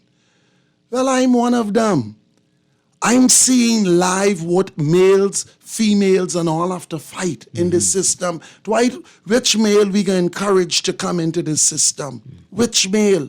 So at this point, members are standing resolute in the collective decision that we cannot do this to the children of the Commonwealth of the Bahamas. We cannot do this to the employers who are expecting us to put out their persons, students who are ready. So it's being all carved and twisted as a group of ungrateful people. Some of these appointments that we're waiting on promotion, 2017. We had one, Dwight, as far back as 2009. And in 2021, we're filing in the court for it. Because every year you promise, I'm going to do it, I'm going to do it, I'm going to do it. So we want the public to know. In most of these schools, there are no principals. Cat Island, the largest high school there, constituency of the PM, no principal. The Deputy Prime Minister in Exuma, your only high school, no principal, no vice principal. The Minister of Education, E.P. Roberts, no principal. And to add insult to injury, here is what is happening. They sent us a list the second week, I think, of August, when we report to work officially the next week. And just so that the public is aware, because I'm hearing in the public, why y'all wait until y'all just gone back, y'all had all summer. Well, public, we don't go home for summer. We work 12 months a year. We have no set assigned time like those we lead, manage, and supervise, called either vacation, institutional leave, or vacation for students, or summer break. We are working year-round. And this did not start to my good friend and colleague from CC, who's all about on social media, what G-Money or Gavin. You send for me, brother, you can see me. Unless you know what you are talking, go make some sense. We work year-round. We don't go home. This is not a fight that started this 2 weeks ago. This started 2009, and we will continue it. But I'm saying you now, with the absence of these posts, sent us something 2 weeks ago. You want to move near 100 managers and supervisors in schools because you're saying, oh, I just remember it's redeployment time, reassignment time. And now in New Providence, where you don't even have principals and vice principals and senior master mistresses, you root up 48 persons and you're just switching them around like we are some sort of, I don't know, pawns in a chess game. You go to Andros, a small island like Andros, we're not talking teachers, Dwight. We're talking about the few administrators, and you root up 6 of them. You go down to And this is Little to Exuma. move to different islands or within Well, the in island? this case, it's within in some, but there are 10 persons you're sending, some of them across 2 islands. What we mean by that is this. If I am now, like one of the members in Abaco, you move me to Eleuthera, I can't get my stuff from Abaco to Eleuthera directly. So I have to move to Nassau, ship my stuff here, then ship it from Nassau there, right? So I'm saying all of this now, you give me a letter today, and you say on the letter it says, I'm reporting in a week. When I look at the time, I'm supposed to be there. That's even a breach of the agreement. But Dwight, worse than that, you're telling me, at this point, I don't have the money to send you there. In the agreement and in the public service, if you move an officer, you are responsible for that financially. But you're telling me that you're moving me from Abaco. I am to report to Eleuthera via coming through New Providence. And at this point, no money is on my salary or on my account in the tune of geographical to assist with that move. I don't even have yet somewhere to live, because even if I found somewhere, you're telling me, you know, in Eleuthera, $700 couldn't even, it almost cost $700 to get Eleuthera coming from Abaco. And you're telling me that's what I must go and pay to someone, say, give that to them, you can give me $700. Pay that for the rent. I must pay the balance of that $1,500 rent for 3 months. And then you must send to me the lease agreement, and we will sit and look and see if how do the union say to its member, no go? And that is not in our industrial agreement. They're still writing these letters. As late as yesterday, gave a member and said, in accordance with the industrial agreement between the Bahamas government and BEMU, you will not receive money to move back home where you're going. You will not receive money to go to the place we're sending you. And where we're giving you money, we're going to give you $700. You pay the additional $800 a month. So, I mean, why are we doing this? Wow. We're talking with Stephen McPhee, the president of BEMU, the Bahamas Educators Managerial Union. Okay, so you've been talking quite a bit. You're in the media, the headline in the Nassau Guardian today. Yes. Everyone knows what's going on here. What are officials saying to you? What's the Minister of Education, what's the Director of Education saying? Have you heard from any of them? So on Sunday, we were called an emergency meeting. So let's go back. Again, we brought this to their attention months ago. We got a number of commitments from the Department and Ministry of Education regarding some of these matters. Long-aging matters. 1, we were told, guaranteed, that the promotion exercise that is on the way now will be completed before Monday pass. And in those schools where there is shortage of administrators in key posts, they will be filled. Wow. At this point, where are we? The promotion exercise, we haven't even received notification from the ministry that it's going on and the end date officially. So we don't even know. But we're hearing members say, I got a call. They said I must show up 2 days for an interview.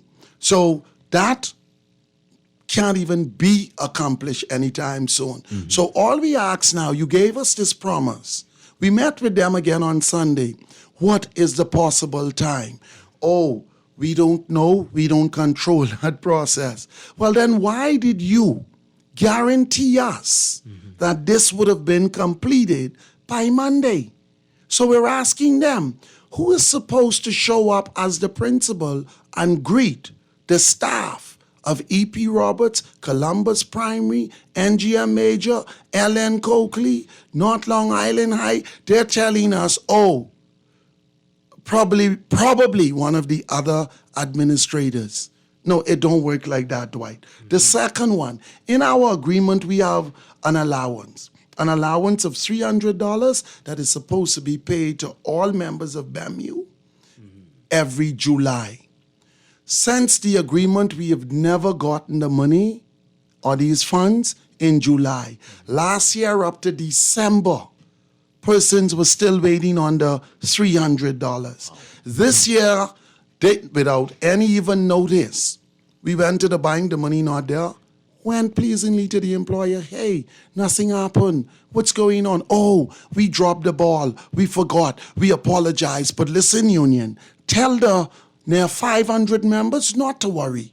We guarantee it will be paid in August pay. Without a notice, without anything, pay sheet close, time for payment, no, $300. So we're asking... Again, what's that 300 for? That is the... Clothing allowance. Okay. Item number 3, reassignments. They assured us that reassignments would have been completed prior to the opening of school. Those persons who required the geographical to move would have received it, and those persons would have received their letters to move. To date, up to yesterday, they were saying they were completing the reassignment exercise. We have members who still awaiting letter. And then those who got letters out of the 10 to move, not a penny on any of those salaries for them to move. But we are being accused of not showing up to work. I'm saying, Dwight, what can we do? The question you ask, what is the minister saying? I can tell you, we not even reached out. On Sunday, we had a meeting. We discussed these matters. The employer apologized, asked for an extension on the extension. We said to them, we, the 11 executives, cannot go back to our members who are your employees with that. We'll set up the meeting and the link. When the camera turns on, you tell your employees. Has that happened? That happened Monday morning at 8:30. They all showed up. Well, most, if not all, onto the platform. The Department and Ministry of Education, again, as they did Sunday, apologized. Gave another set of commitments. Gave another set of deadline. 1, we will be finished with the reassignments by the end of day. Today, that was Monday. Wow. The union has not seen the list of the completed reassignment. We are going to meet with the Prime Minister, who's the Finance Minister, on payment that is overdue. But at best, we can only pay it at the end of December. Wow. Sorry, of September. Okay, September. Again, on the other matter, we're going, after this meeting, we should be right now with the meeting with public service on interviews. We will bring to their attention again the seriousness of completing these exercises and having these people in place forthwith. Today, nothing official. The Minister of Education, and I want to commend, to her credit, reached out yesterday. Mr. President, I'm in cabinet. As soon as I'm finished, I'm going to reach out. We met, we discussed. We would have given another set of proposals in which we believe would be fair to have these matters addressed as fast as possible. I can't say, and I wouldn't say which one, but at this point, because we have a membership meeting, and respectfully, we have to inform them prior. One of them we were able to work out, working all through the day along with the minister. One is worked out. The other one, we were told, should be worked out by end of day. Today. I'm saying our thing to the minister, though, I said to the minister respectfully, Minister, this matter of staffing of school has to be completed. If not completed, at least these principles should be in place. All we're saying is we want to go and do our jobs, but at this point, you're putting us in a bad position. As it relates to health and safety, which was another concern, yesterday the minister would have reached out to the acting commissioner of the police. We had a late meeting, the Secretary General and myself with them, and they laid out some plans for the return of students. Also, a presentation what will help our members put in place some practices. We provided the ministry over at least a month ago a list of protocols that we believe could help. The minister has received those, and she has given a reassurance that before Monday, we will see how best we can carve what their plan is with us for safety. So there has been some movement, but again, we need to see the evidence of the promises delivered. So are you feeling a little more encouraged? Are you feeling like Monday you will be back in schools, if not before? I'm certain we will be back Monday or before, on the very same ground that I'm trusting when my minister tells me certain things we can do, I take that. The minister would have to show me that this time around she can. She's a 5-time champion, undefeated champion. Everybody who stood up against this minister has lost. So this minister can do some things. I believe, honestly, the minister has a passion for what she's doing. However, passion can't feed me. Passion don't sustain my dignity at work. And I know she is doing some things to seek to address these. So the matter we're saying, if anybody got a prime minister to the Public Service Commission, get those letters off the desk of the Public Service Commission. All right, caller, we'll get to you in just a second. So does it appear that all the schools that don't have principals will have principals? Are you on that path?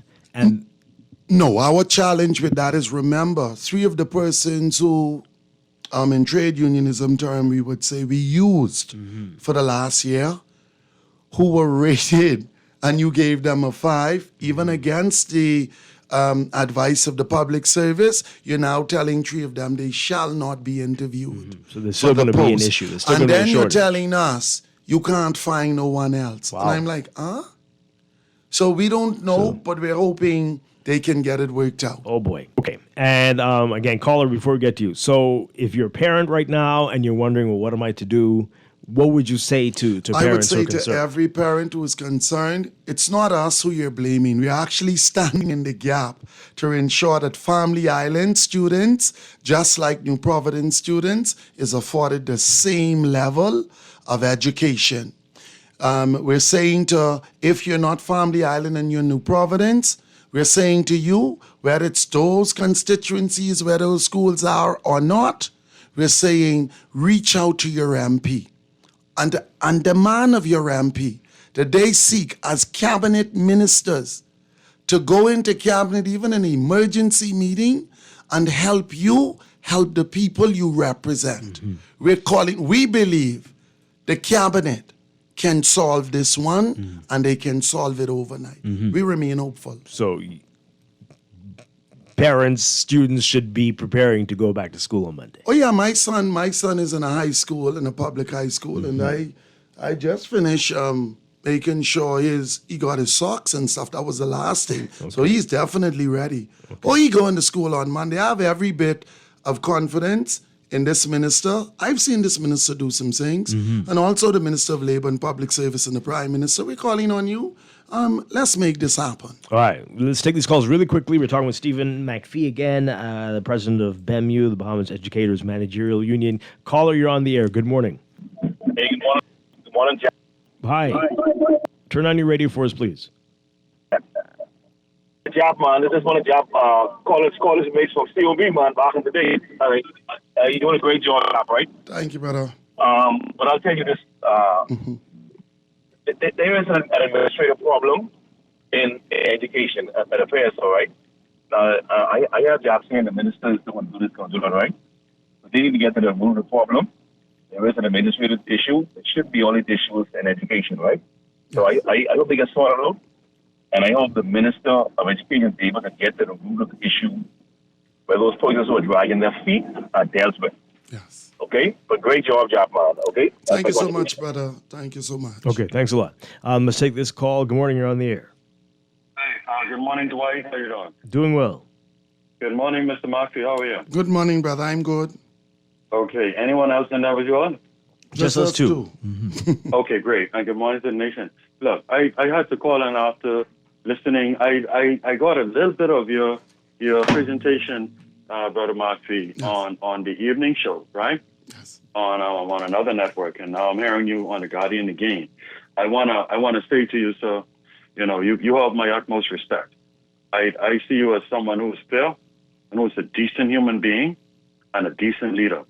Someone who would not try to prohibit the progress of education. Someone who is indeed in love with education and will do whatever is necessary for the advancement of education in the country.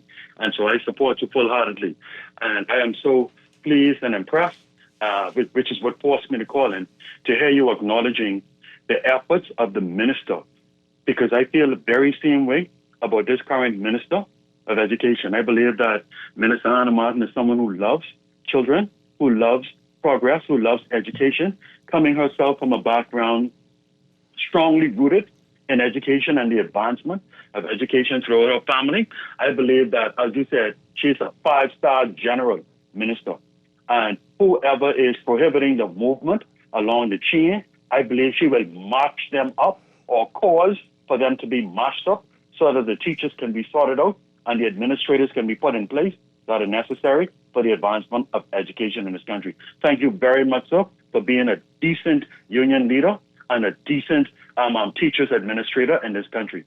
Thank you for the opportunity, Dwight. God bless. Okay. Thank you so much, caller. Dwight, may I also say, because I don't want to make it appear, and I'm not saying any of the callers did, but unless we get rid of the general orders of 19 ago, wow, and unless we get rid of some of the mindsets that exist in the decision-making process in some of these offices, that this is how we used to do it always, though. We always used to give people just a 700. And once they were able to let go of that and look into these industrial agreements, these simple agreements, the one page, and see where it says, but in the agreement, this is something else, because the agreements are fluid. They are ever changing. So no union leader can go and agree and put in their industrial agreement that amount be 700. Well, I think not, given what the situations are. Yeah. So I don't want to... What would it take to change that? I mean, go to... No, it's changed. It has already changed, right? Mm-hmm. It's in our industrial agreement. What has not changed is the mindset of the people wanting to accept that this is a binding and legal agreement. Okay. Follow it. Yeah. All right, so I'm sure you're going to keep us posted. Good luck. We hope everything works out here. And good luck on the school year, if we can get it off the ground. Oh, we will. Yeah? We will. This is our profession and our business. And despite what some who wish to make this something else want to say, trust you me, my toughest job is to keep people out of those schools and standing, because we know it can be done. Okay. But we will stand resolute. We continue, and we will always give our support to the minister, the director, and whoever else in post. But we're saying, let's work together to get it fixed. Absolutely. Okay. Hope everything works out. Steve McPhee, thank you so much for being here. Bahamas Educators Managerial Union. Good luck again. We're going to break for news and be back with Morning Blend Business. And we're talking with Bristol Wines and Spirits today. Stay tuned, folks.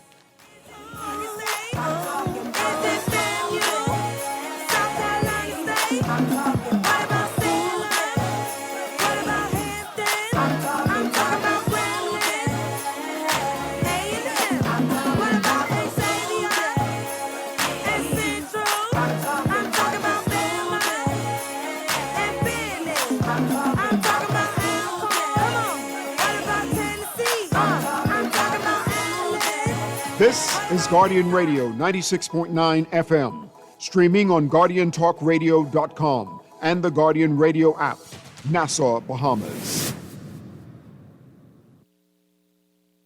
Frequency services, look no further. Let Printmasters bring your masterpiece to life. We stand by our quality products that is second to none.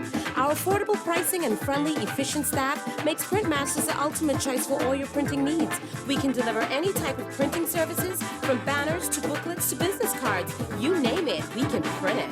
Let Printmasters bring your masterpiece to life. Located in the Nassau Guardian Building, telephone 302-2361. In the world of business, technology is not a choice. It's a necessity. And for businesses that demand excellence, there's only one choice for unparalleled support and cutting-edge technology.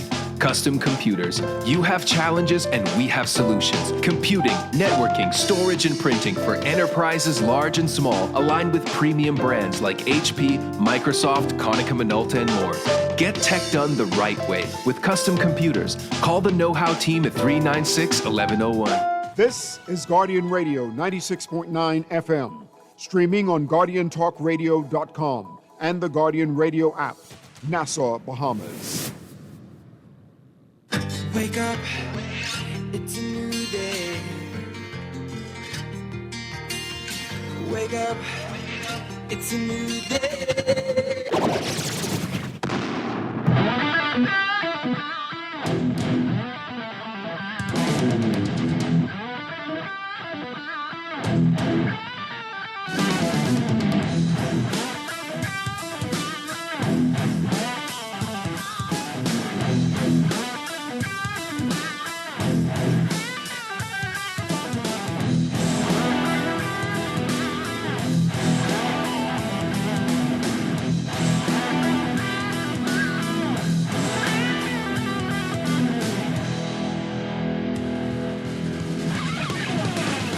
Good morning and welcome to Morning Blend Business on this Wednesday, August 27th, 2025. Welcome back to our Morning Blend listeners. Once again, I'm Dwight Strachan. Again, Chester is off today. He'll be with us later in the week.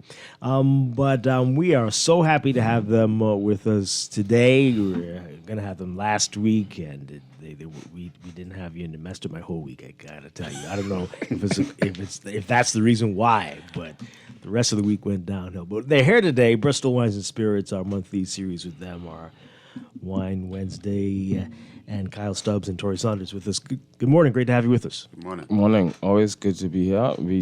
Sincere apologies about last week, but we had to recalibrate this week. Excellent. Yeah. Excellent stuff. All right. So what are we going to be focusing on today? I know it's hot. It's summer, and people might be a little reluctant to do the red, but it's still, anytime's a good time for red, right? Anytime is a good time, but this particular week we're celebrating one grape variety and one wine. Mm-hmm. One is the red blend, which kind of skyrocketed to the top of the red wine consumption. Cabernet still is king. Maybe Pinot Noir and red blends are neck and neck as number two. Oh, wow. And then the king of the red wines is the Cabernet Sauvignon. Mm-hmm. So Saturday coming is Cabernet Sauvignon Day. Okay. And it's interesting because people would say it's extremely hot. And we'll be celebrating these big, heavy wines. Yeah. But the truth of the matter is this is when we have the exciting times inside wineries and vineyards. Mm-hmm. I was down in California 3 weeks ago, and they were talking about harvest in 3 weeks' time. Okay. So here we are celebrating red wines and Cabernet Sauvignon.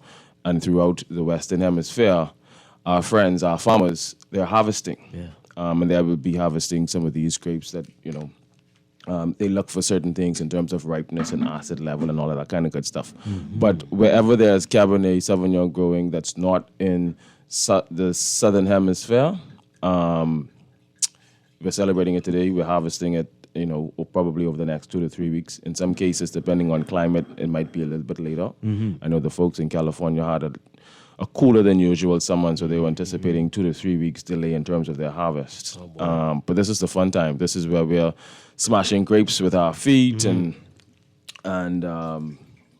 looking at quality and starting our blends.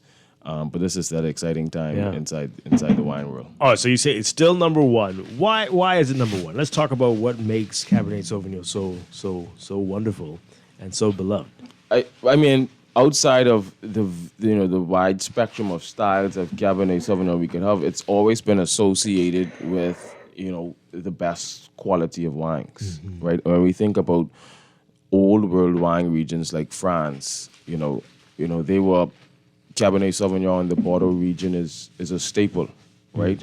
And they were able, through understanding terroir and everything, also participate in the blend, right? So all of the wines that we get from Bordeaux would be blends, but depending on where in Bordeaux, left bank or right bank, it would be dominated by a particular grape variety. Oh, really? And so on the left bank, it's dominated by the Cabernet Sauvignon, and on the right bank, it's dominated by Merlot, but they're all blended with other grape varieties. Okay. But these would have been the wines that the rest of the world were trying to compete with. So in the late 70s, when we had what we call the Judgment of Paris, and had wine critics blind tasting wines from all around the world, was when we realized that Cabernet on its own is a very powerful wine. And it was at that occasion that the American Cabernet started to dominate or supersede the French and the European Cabernet Sauvignons. And so that's kind of when California really stepped up to the plate in the wine world and became a big player. Right. We always like to say, unless somebody's looking at it scientifically in a lab or blind tasting where they have no clue as to what it is that's in the front of them, but they're earnestly trying to evaluate it. That's how we get a true sense of wine. And so that 79, I think it was, Judgment of Paris, kind of cemented that Cabernet Sauvignon is king. Yeah. The royals around the world have been drinking the Bordeaux for centuries. That's right. Yeah. And at this point, the rest of us in the New World kind of were drinking some other things, and we came to the table and blind tasted and outperformed. And, the Americans were coming with more so a single grape varietal, and it was being graded up against, blends, but were dominated by a particular grape varietal.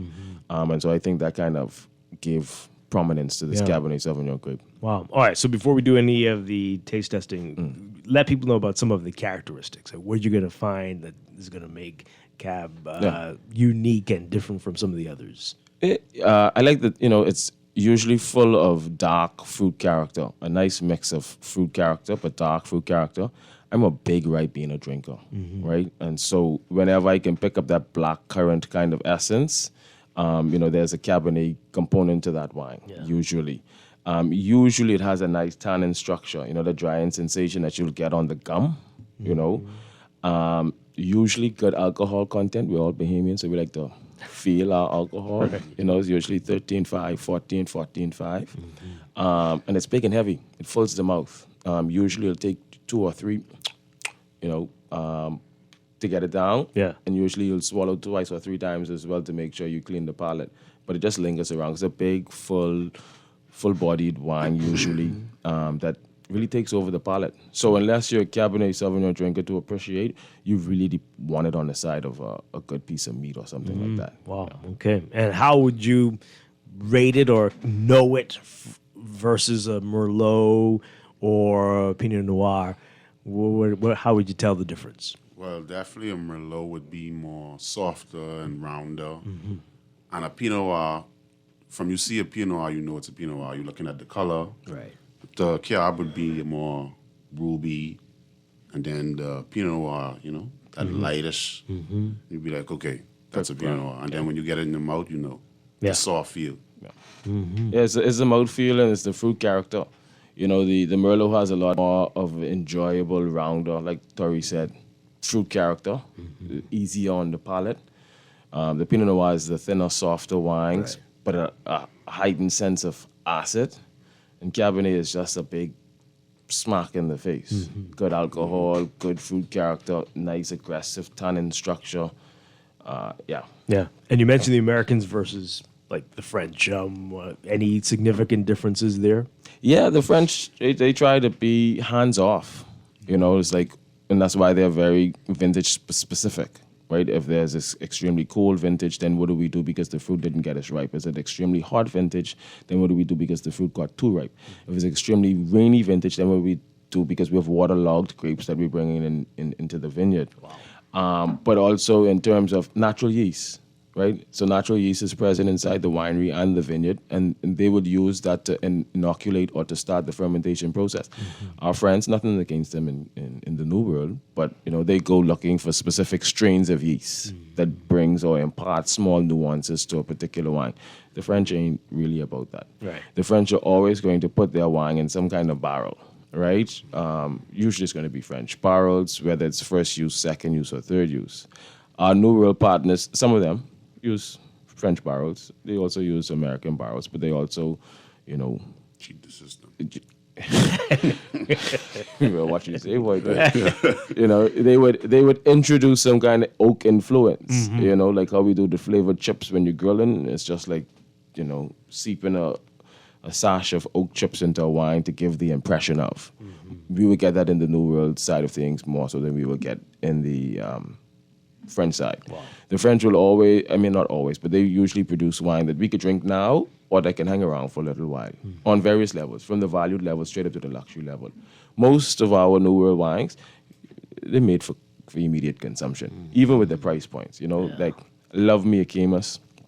But just based on the structure of it, it'll be difficult to see a Camus really standing up and showing itself fantastically after 15 years. Wow. Right? It's just really dominated on the fruit character that kind of gives us a nice mouthfeel. That's what we like. That's why people drink it. And then it's a status wine. But outside of that, we look at tannin and acid as good friends to keep the longevity of a wine. And so just looking at those things with Camus being dominated in one of the aspects that's not contributing to the longevity of wine, then it's kind of a wine that you should drink within 5 years. Okay. Kind of thing. All right. So what do we have with us on this first pour right now? So we're going to raise this glass to our friends Joel Gott, California.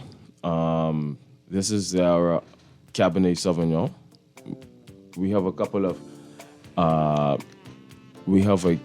of different wines from them. I think their number one performing SKU is the unoaked Chardonnay, and then they have a very nice Zinfandel. But this is just their premium, easy drinking Cabernet Sauvignon. We'll explain a little bit about the music. Well, I was going to say, this is a very nice touch. I like it. Okay. Oh, boy. That smells. It's a very good nose. Yeah, it's beautiful.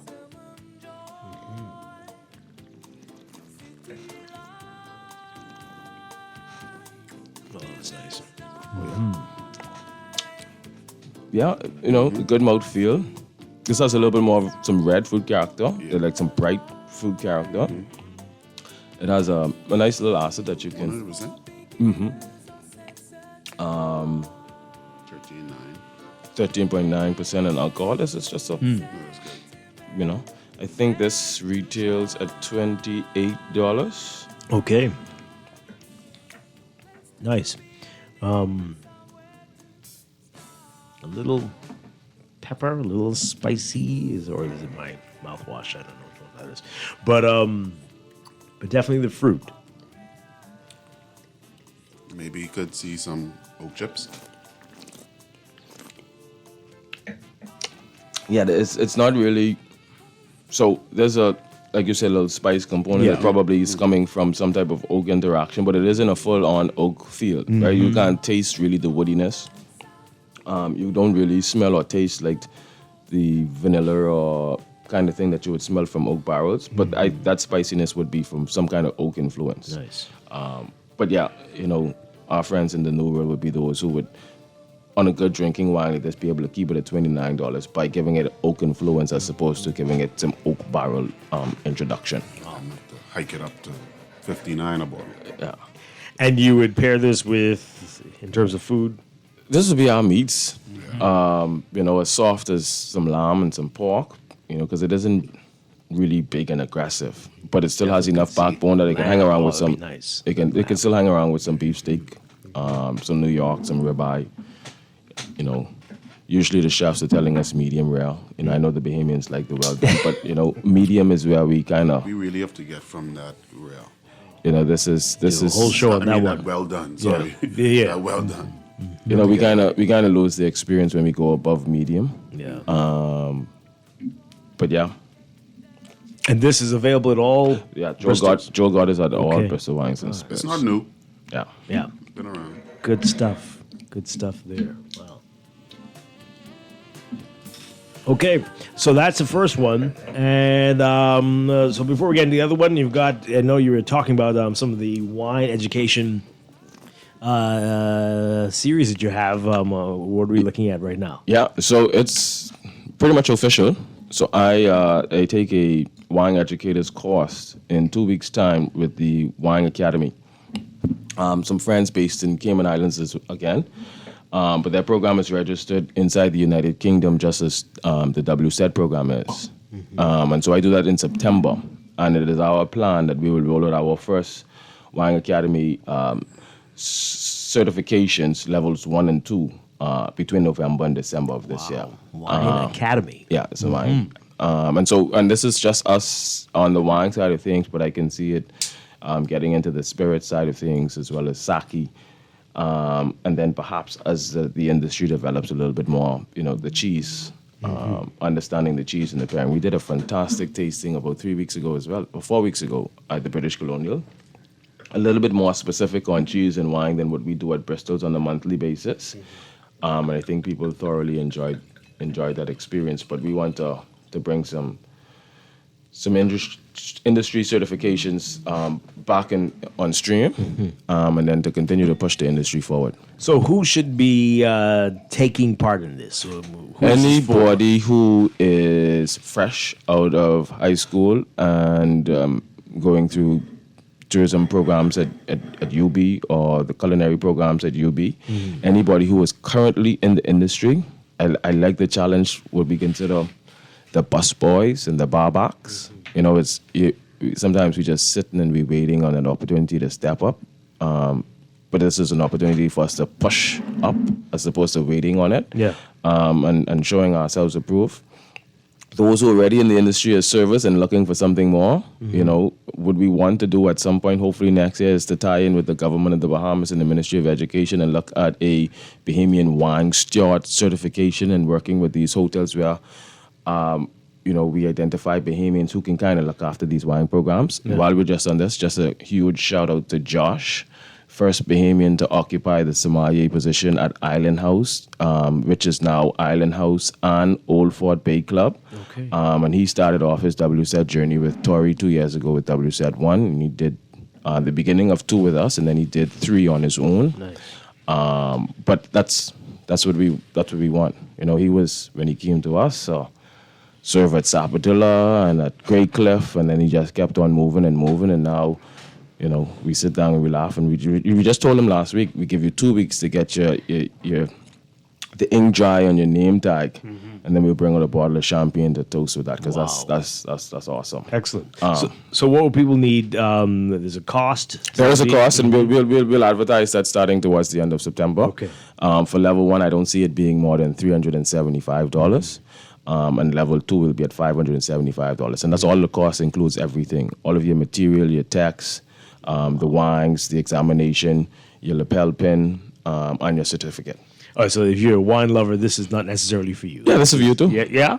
Because you call it Wine Academy, it sounds that's pretty important. Well, we are, because we want people to understand and take it serious, right? But I always tell people, when I studied wine in Canada, it was 3 of us in an industry out of 12 folks, right? Everybody else was a teacher, an IT professional, somebody from customer service who just loved wines, just loved wines. Wow. So for anybody who just wants a little bit more formal information and education, if you have some lifelong learners around here too, if they just don't want to stop learning, so come learn a little something about wine, kind of thing. And we all, we had an experience that we did crew on Saturday. And it was a mixology, but it was all about understanding, and everybody in the room, all of the females agreed that through an understanding and an appreciation for something, we'll enjoy it a little bit more, even if we overindulge. Right. So on Saturday, we had ladies who enjoyed a cognac cocktail, a gin cocktail, and a tequila cocktail. We mixed various spirits all in one night. But it came with an educational component about what is gin and what's in gin. What is tequila and how do we make tequila, right? What's cognac? Is the base of cognac really wine? How do we get to this distilled spirit? And through that all, everybody left in top shape. Nobody was drunk. Nobody, but there was an appreciation. There was a sip and listen, a sip and listen. And of course, there was another component that they were building floral arrangements and everything. And a food component to make sure there's food with beverage consumption. Nice. But just through that experience, the ladies just left like, there's no way I drank 3 different cocktails. You always hear people say you don't mix this, you don't mix that. Right. But right place, right time, and an understanding and an appreciation, then you won't be trying to overindulge. So everybody took their time and they drank their Bombay gin and tonic, stir your creativity and bringing in their citrus fruits and their garnish with the basil and the rosemary and all of that kind of good stuff. The flavored margaritas, of course, were a hit. And then we did a classic, a twist on a classic cocktail, which is the sidecar, using the yucca berry with a little bit of strawberry puree. But even in that, they got the explanation of the spirit. Right. They were taught how to build this cocktail, and then they thoroughly enjoyed it. And the thing about it is when they didn't enjoy the cocktail, they push it aside and were waiting for the next cocktail because there's a level of appreciation now. This cocktail is not my thing. Wow. Okay. So how much? I know you're going to talk more about it the closer you get to it, but how much of a commitment will it take? Like how many weeks will for the academy? Level 2 will take. Let's look at it in terms of hours. I think level 2 takes us 24 hours. So if we're looking at 4 hours a week, we're looking at a month and a half. And then I think it's double that for level 2. But we will increase the amount of time that we do on a weekly basis. So instead of 4 hours, it might be 6 hours a week for level 2, and still within a month and a half to 2 months max. Yeah. And do you know how many you can accommodate now for these? We want everybody. Yeah. I want to be honest. But for us, we like to be intentional, and so we want to keep sessions no more than 25 persons. Okay. So that we can manage and make sure that it's impactful, and everybody, we're big on everybody walking out with their certificate, their earned certificate. Right. So we're gonna put in that time and that work. So stay tuned to your social media. Most definitely. By the time we come back here in September, we will have finalized dates and Okay. prices. Excellent. Yeah. Excellent. Sounds great. All right. So we got another Cabernet Sauvignon with us. No, this is red blend. Oh, the blends, because you did talk about blends. We wanted to ask you some questions about blends as well. And as you said, this is big, possibly number 2 when it comes to red wines. Red blends right after Cabernet. Yeah, it definitely took over from Merlot. Pound for pound, because a lot of people don't really drink Pinot Noir, but people who do drink Pinot Noir, they're dedicated Pinot Noir drinkers. Yeah. But the red blend category is, because there's so many different varietals that bring so many different components together, we can craft or create a wine for a profile based on different grape varietals. And then, so Scout's Honor, that belongs to Premier Wine Group. Tori and I have been drinking this for years since he came into the sales team. But this is our, I don't want to say go-to, because people would think we live this lavish life. This is a $72 bottle. But this is whenever there's a need to celebrate internally, or we're doing a private tasting with somebody and we want this wow, aha kind of thing. We would pull out the Scout's Honor. What we love about Scout's Honor, they tell us what this blend is. So 71% of this is Zinfandel. Okay. Right? And everybody knows Zinfandel is the white Zinfandel, but it's a red grape. Right? Petite Syrah makes up 8%. Nice. Syrah makes up 2%. And Carbono, which is a grape variety not as familiar to us, makes up 19%. Wow. So, in those things you get the warmth and the spiciness of the Zinfandel, right? You get the black pepper component and the dark color from the Syrah and the Petite Syrah. You get some nice dark fruit flavors on the nose and on the palate. And that's that Petite Syrah and that Syrah coming together. But this is just a fantastic blend. Yeah. We like that. I don't think there is some other blends that we can use to celebrate Red Wine Day, but I think Scout's Honor is one of those. Well, you mentioned warmth, and I'm thinking like holidays, like Christmas again. I know you brought some that felt like that, but this feels like the end of the year, celebrating type of thing. Oh, we got more music going. There we go.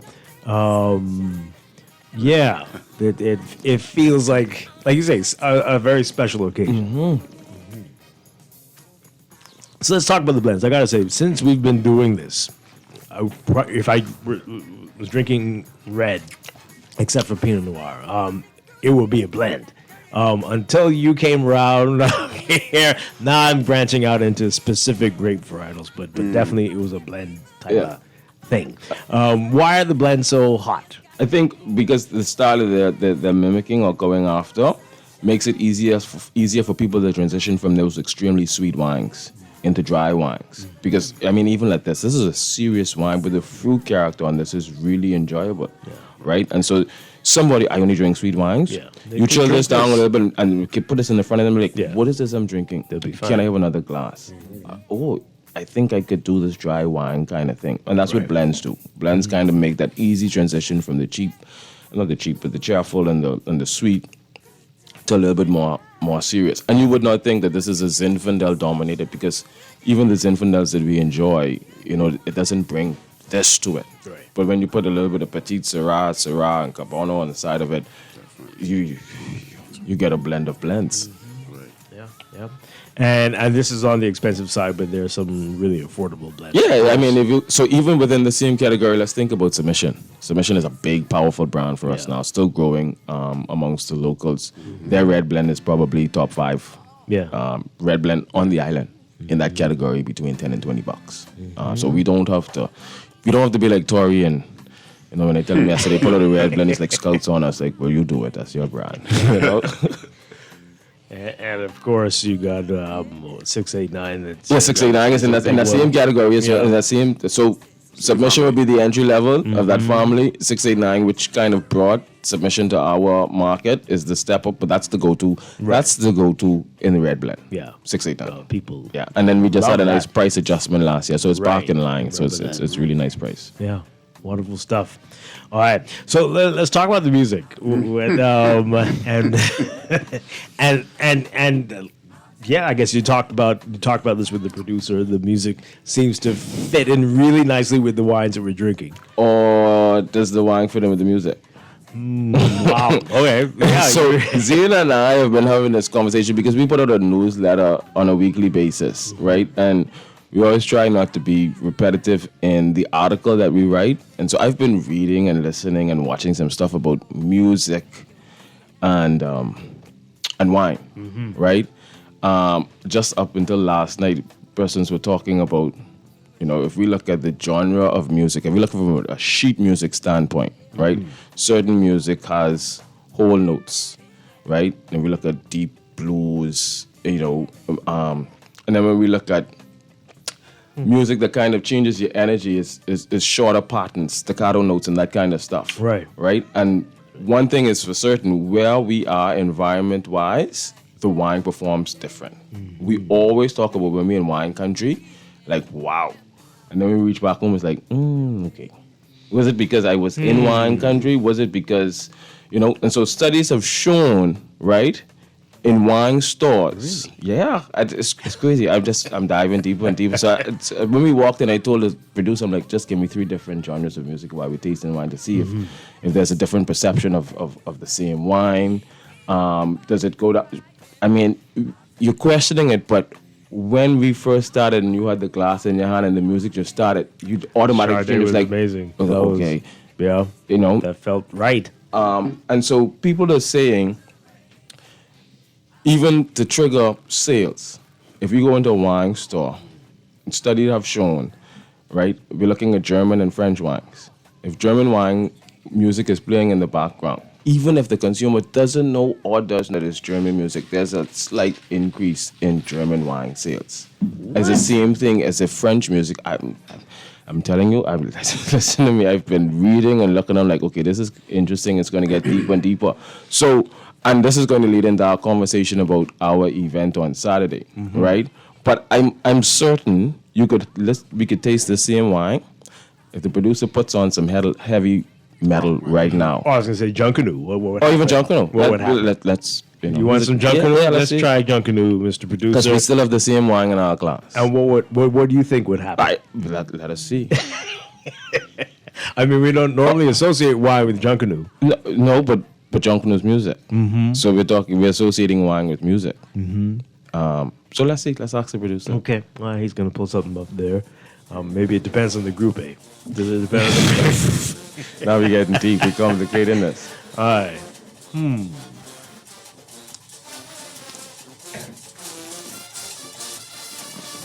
I don't know.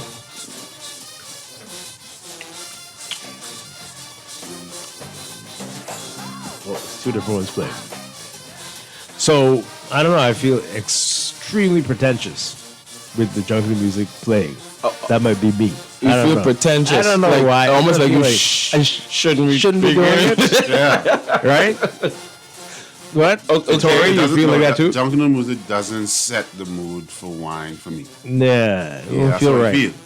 But So even with us agreeing that this is an enjoyable wine, Yeah. we're just saying It felt now wrong. the change in music doesn't give us the appreciation for the same wine. Because Maybe now we're it's saying the like I fancy should, glass? but now we're questioning all of this just based on the music that was playing. Right? But now you put this glass back the mode right now with this, and it's just yeah, like it's like I should have this wine and I should be, you know. It's a little different. You're right. so the environment. The environment, there is a relationship between the environment, which includes what we're listening to music-wise or whatever, and the perception of the profile of that wine as we enjoy it. That's really something else. It is. That's really. I mean, we're live on air. We're talking it and trying to talk I mean, through were it you right now. feeling it too? Yeah, Yeah. Honestly, like I almost felt like Wait, so is no one in the shack drinking wine? yeah, but not as much. Right. And they're drinking it in a different way. Yeah, Maybe. there's slightly sweeter wines and it's coming in cups. Yeah. Right. So there's also right now there's also no jungle music playing in shacks. This is what's playing in shacks right now. Oh, wow. Jungle music will start probably Thanksgiving, heading towards Thanksgiving Is kind that of thing. right? Yeah. Yeah, producer's nodding. Yeah, he's a big. Yeah. That's pretty interesting. So we just wanted to use that to segue into what's happening on Saturday. Yeah, let's hear about that. Summer songs and sunset vibes in the Gardens at Crew at Bristol. We have some early juggling, I think they call it inside the music world, with DJ Baby Lion. You gotta break that down because I'm thinking. So that's 7 to 8, 8:30. Not kind of juggling. Okay. Just some soft music, Right. setting some vibes. And then between 8:30 and 11, we have Big L and Black Swan Band. And Bristol's, of course, will pull up. Everybody who joins us, $25 is the entrance fee. You get a glass of wine or a specialty margarita cocktail. We're using Cantero Reposado. And then we're doing a nice little spin on the margarita with the Hampton Water Rosarita. Of course, it's about the sunset vibes. And then after that, those cocktails and wines will be available for purchase. You can also purchase a flight. So for $20, you can taste 6 wines that we'll have available that evening. Oh, wow, nice. The bottles of wine will be priced between $45 and $60. The glasses of wine will be priced between $10 and $15. And our good partners at Versailles is curating a nice little summer light bite kind of menu for us to enjoy the evening. But this is a real thank you to everybody who has been patronizing Bristol's for this first half of the year into the summer season. Those who come out and take advantage of all of our experiences and our tasting opportunities, and those who, like me and Tori, are dreading the back to school next week, and we just want to shake a leg one the more whole time. country is You know. with traffic especially. Yeah. And so this is our end of summer, really nice. We pulled out some wines that we've had here on the show before. The new Josh Paso Robles Cab, which is doing extremely well. We have the Chateau Saint Michel Brut Rosé that seems to be a favorite since we popped that a couple months ago. Submission that we're talking about will be out with their Cabernet Sauvignon and their Chardonnay. And then Tori will be handling the margarita situation with Hampton Water and Cantero. Mm-hmm. And you said, what time is that again? That's starting. The gates open at 7. But between 8:30 and 11 is when we'll have the big acts of Big L and Black Swan. Great stuff. Okay. All right, we got a few text messages here. You can call in and text us if you have questions for Kyle and Tori. 323-6232, 325-4316, 325-4259. Call us toll free, 242-300-5720. Tweet us, Facebook us, text us, 422-4796. All right, this texter says here, I was once gifted a spirit that I need to try to find. It came in a round bottle and tasted like a hyped up Ribena. You mentioned Ribena earlier. Not sure of the spelling, but it was like Chambord. I think I've seen that. Oh, yeah. Chambord. Yeah. You have that. At Bristol. Do you know what that might have been? It probably was that. Yeah. Chambord. Yeah. That's what it's called. And you have it right there at Bristol. I've seen that there. It's with a round bottle with a gold top. Gold. top. Yeah. So there you go. Go to Bristol and get that. Okay. This texture says here, that's about our previous segment. Okay. Just out of curiosity, do you know what the average pH is of the red wines that you sell and the white as well? No, I mean, I won't say loaded question, but I mean, I can find out that information. Are they looking for wines within particular pH? Because that's the next thing, you know, I'm a salesman. So I want that information to lead us to something. Just out of curiosity. Just out of curiosity. Health concerns. Oh, okay. Let me do some homework. Yeah. And on our September return, we'll talk pH. Health concerns. Okay, interesting. Let's take this call. Good morning, call. You're on the air. Are you there? Good morning. Call us back. 323-6232. 325-4316, 325-4259. All right, so again, lots of questions about schools and teachers and stuff like that. So we'll get to that later in the show. All right, so for those who are afraid to dive into a single grape variety wine like a Cabernet Sauvignon and would prefer to think they would prefer to stick with a red blend, what would you say to them to get them to try? Well, two things. We're always about opening up your palate, right? Mm-hmm. So even though I'm a Pinot Noir drinker, you know, I've probably been drinking a lot more Chardonnays this year than anything else. Why do you think that is? We've been bringing in some different Chardonnays. The same thing's happening to me. And a few years ago, I convinced myself I didn't like Chardonnay that much, but over the past year, yeah, I've seen the light. And Chardonnay it's like a golden ray of sunshine. It's like at tastings and dinners now, Chardonnays are the biggest surprises. It's just amazing. I don't hate Chardonnay, but Chardonnay is not standalone for me. Really? Like I have to have it paired with a certain dish. Okay. I don't have that problem. I'm very biased to red. Really? Wine. Okay. Yeah. So I wish I had that problem. I know, but also the market is asking for a lot. So we even see, there's a lot of seafood restaurants around town, a lot of sushi spots, and so they're a little bit more specific on what they're looking for and asking for in Chardonnays. Yeah. So through tasting with a lot of industry folks, now I find myself just grabbing a bottle of Chardonnay, and it's been extremely hot this summer too. Yeah.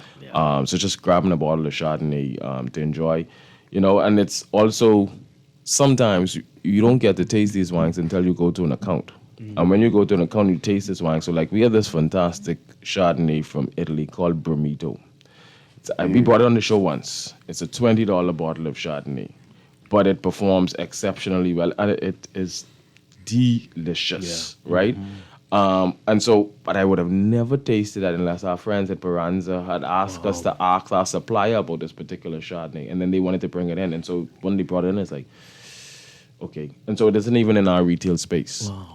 It's even at $20, it's small produced and allocated, right? And so that means it's only a certain amount that's produced annually. And they will tell us, well, in Bahamas, you can only get 72 cases. My goodness. Right? And so through that, the sushi spots are asking for unoaked Chardonnay. So I've been drinking a lot of Joel Gott unoaked Chardonnay because that's like everybody's go-to now. It's like, okay, Louis Latour Dash, it's been here for a long time. It's a slightly different profile. We still want that fruit preservation as opposed to just acid and minerality. And so Joel Gott fits that. And so you see a lot of sushi places are going with the Joel Gott. A lot of people who have raw bars are going with the unoaked Chardonnays. Wow.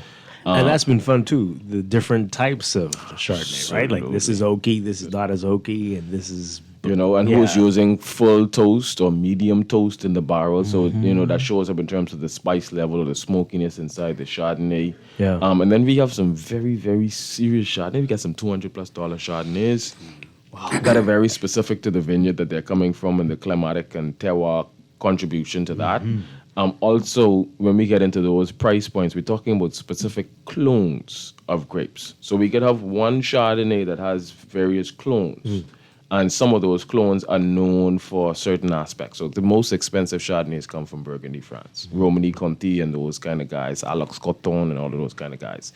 There's a particular clone, right? And once the Americans found out, okay, this clone that's growing in this climatic condition gives you the best of the best Chardonnay. Wow. So we can steal some slips and we can carry them over to the U.S. And so when you get into, wine country and you ask these specific questions, you ask which clone, they're happy to tell you this is this clone or that clone because it's directly tied to the most expensive Chardonnays in the world. And Are they cloning the price or they have the price? Not cloning the price per se, but those Chardonnays would be much higher than their average counterpart Chardonnay from let's say Napa Valley.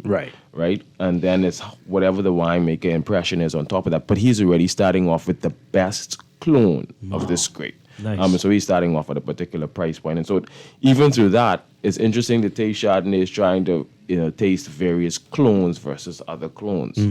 But yeah, so I think just exploring that and the need in the market for various types of Chardonnays had me tasting and drinking a lot more Chardonnays this year. And it's so cool to explore, try something different. Like, wow, I'm surprised I like this. Well, that one, not so much. Not so much. But it's fun. Right, and then you get to explore it because now the thing about it is when you start to dive into these things, because this is a social environment that we work in and enjoy these stuff, but then you become the person that leads experiences or cement good experiences by saying, no, we want that wine. No, we need these glasses. And then everybody, when we leave, is like, boy, you're spot on.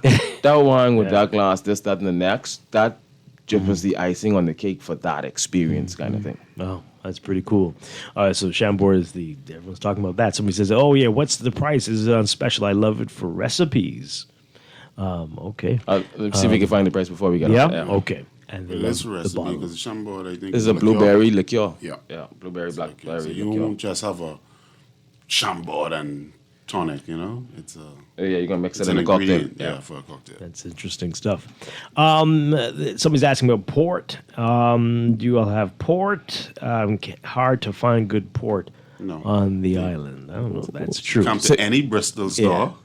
And you'll have good port. Right. So, I mean, it's hard to find. I don't know. I mean, I can't get in trouble. This is Bristol's segment, but there's a lot of great port on the island. But Bristol's has a good, a good run from the entry Ruby to the slightly aged in barrels Tawny, to late bottle to vintage. You've got many different price points as well.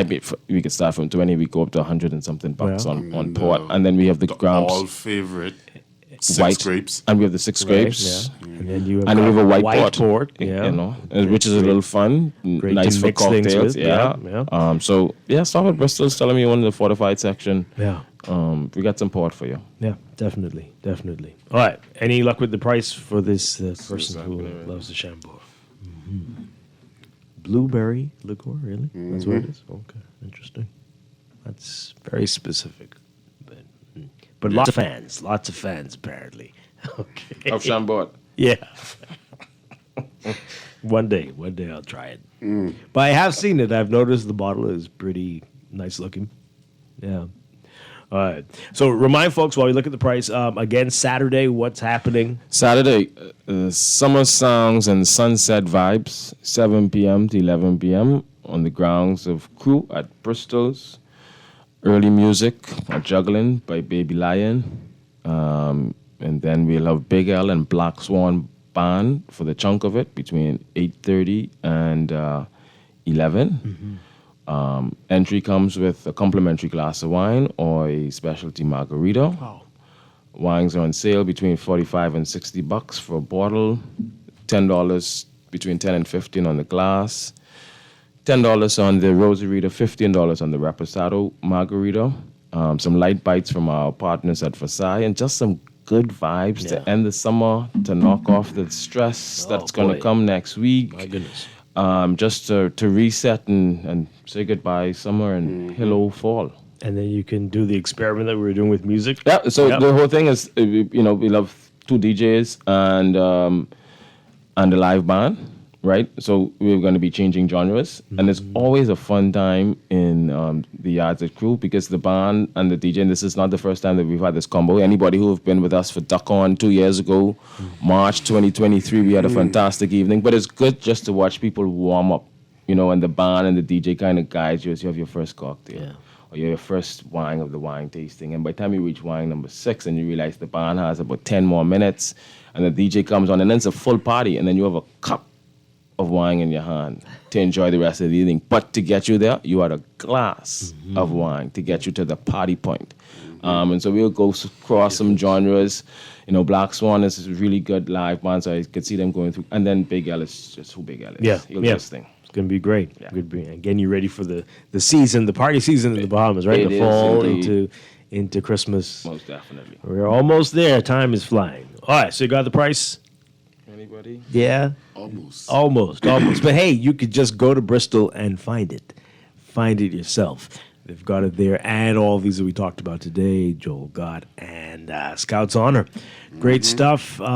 Thank you guys, as always, for being with us this morning. Kyle Stubbs, Tori Saunders, really appreciate you, from Bristol Wines and Spirits. All right. Always a pleasure. Yeah, we're going to take a quick break and be back to wrap things up on this Wednesday morning. It's Morning Time Business on Guardian Radio 96.9.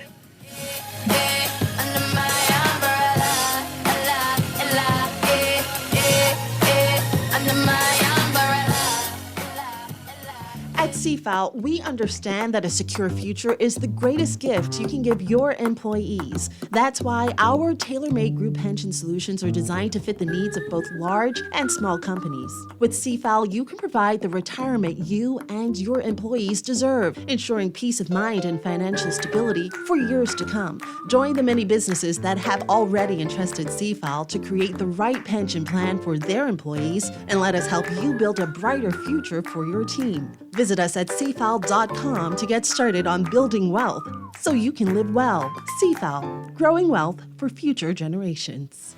This October, Bahama invites you to indulge your senses at the Culinary and Arts Festival, where world-class flavors meet breathtaking creativity in the heart of the Bahamas. Join us October 22nd through 26th for an unforgettable celebration featuring culinary legends Marcus Samuelson, Dario Zucchini, Simeon Hall Jr., and Scott Conant, alongside a vibrant lineup of chefs and mixologists. Explore captivating art installations, interactive workshops, and live performances, all set against the stunning backdrop of Nassau's premier luxury resort. From curated tasting events to beachfront feasts and immersive gallery experiences, this is more than a festival. It's a feast for the soul. Tickets and packages are going fast. Visit bahamar.com to reserve your spot at the Culinary and Arts Festival at Bahamar, where taste and talent take center stage. Now let me see now. 326 EPIC. Hello? This Epic Eckert Battery. This Miss Beulah from round the corner. I hear you're selling tires now on Wolf Road too.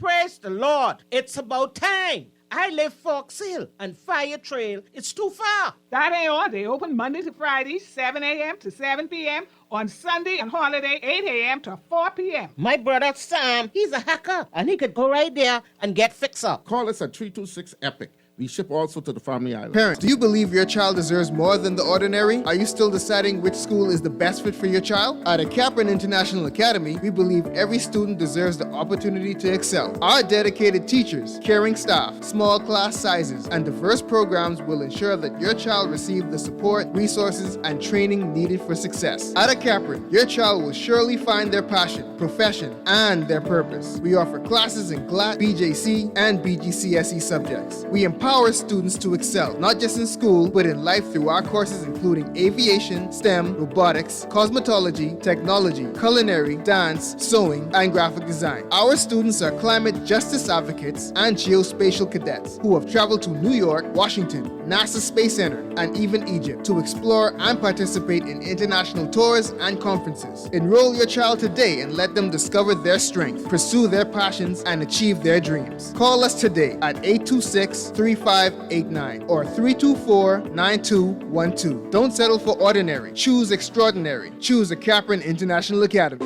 With RBC, your ideas become plans. Your plans become memories. This is retirement. And your dreams become your life. whether it's planning that family vacation, owning your dream home, or retiring comfortably, your ideas are everything. And RBC is here to help make them happen. With RBC, your ideas happen here.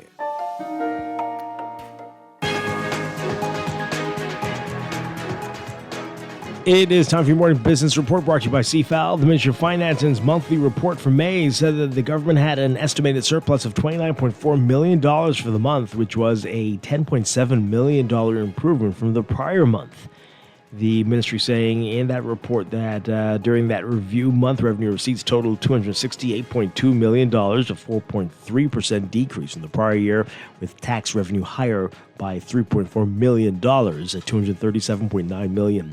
It said the performance featured gains of $18.7 million in value-added tax collections to $119.2 million and $4.4 million in taxes on financial and capital transactions to $11.5 million. Read more on that in today's Guardian Business section. And Norwegian Cruise Line plans to open a 6-acre water park called Great Tides on Great Stirrup Cay next summer, adding to the activities on its private island. It says that the expansion of Great Stirrup Cay's amenities will include 19 water slides and an almost 800-foot dynamic river and a jet karts water track, along with other new experiences. NCL says it is inviting its guests to enjoy the great life at Great Stirrup Cay. Margaritaville at Sea, which sails Bahamas itineraries regularly, recently announcing that it will soon add a third ship to its fleet, though the company has not yet said or released the itineraries. The newest ship, which will be called Beachcomber, will be the largest ship in Margaritaville at Sea's fleet. In your Market Watch, recapping trading on the BISX from Tuesday, your market movers. Cable Bahamas moving 2,000 shares, closing at 370, down 15 cents. Commonwealth Bank moving 16,000, up 8 cents to 424. Bahamas First Holdings moving 2,000, up 14 cents to 220.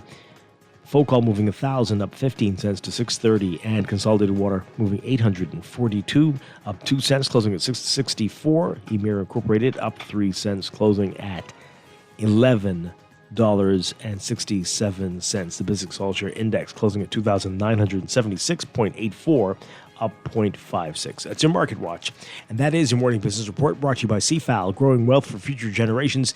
And remember to register now for the CFAL Pension and Economic Conference, October 16th at Bahamar Convention Center. Under the theme Resilience in the Face of Global Uncertainty, this half-day event will offer expert insights on navigating today's shifting economy. Visit cfal.com for more information and to sign up.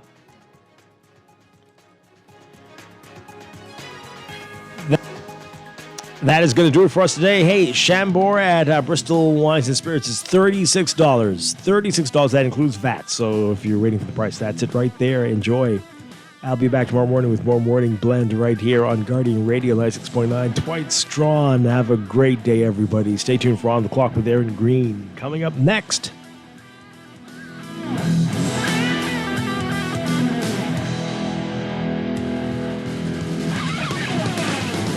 You You work hard for me, so let your money work hard for you. With as little as $1,000 to start, you can watch your money grow by investing in CFAL's Bahamian dollar and US dollar mutual funds, each tailored to match your unique investment profile. Our expert advisors are dedicated to crafting personalized investment strategies to help you achieve your financial goals. Don't miss out on the chance to earn higher returns on your hard-earned money. Join the thousands of investors who trust CFAL and start your journey toward financial freedom today. Visit us at cfal.com to learn more about our saving and investment options. And let us help you build wealth so you can live well. CFAL, growing wealth for future generations. This is Guardian Radio 96.9 FM, streaming on GuardianTalkRadio.com and the Guardian Radio app, Nassau, Bahamas.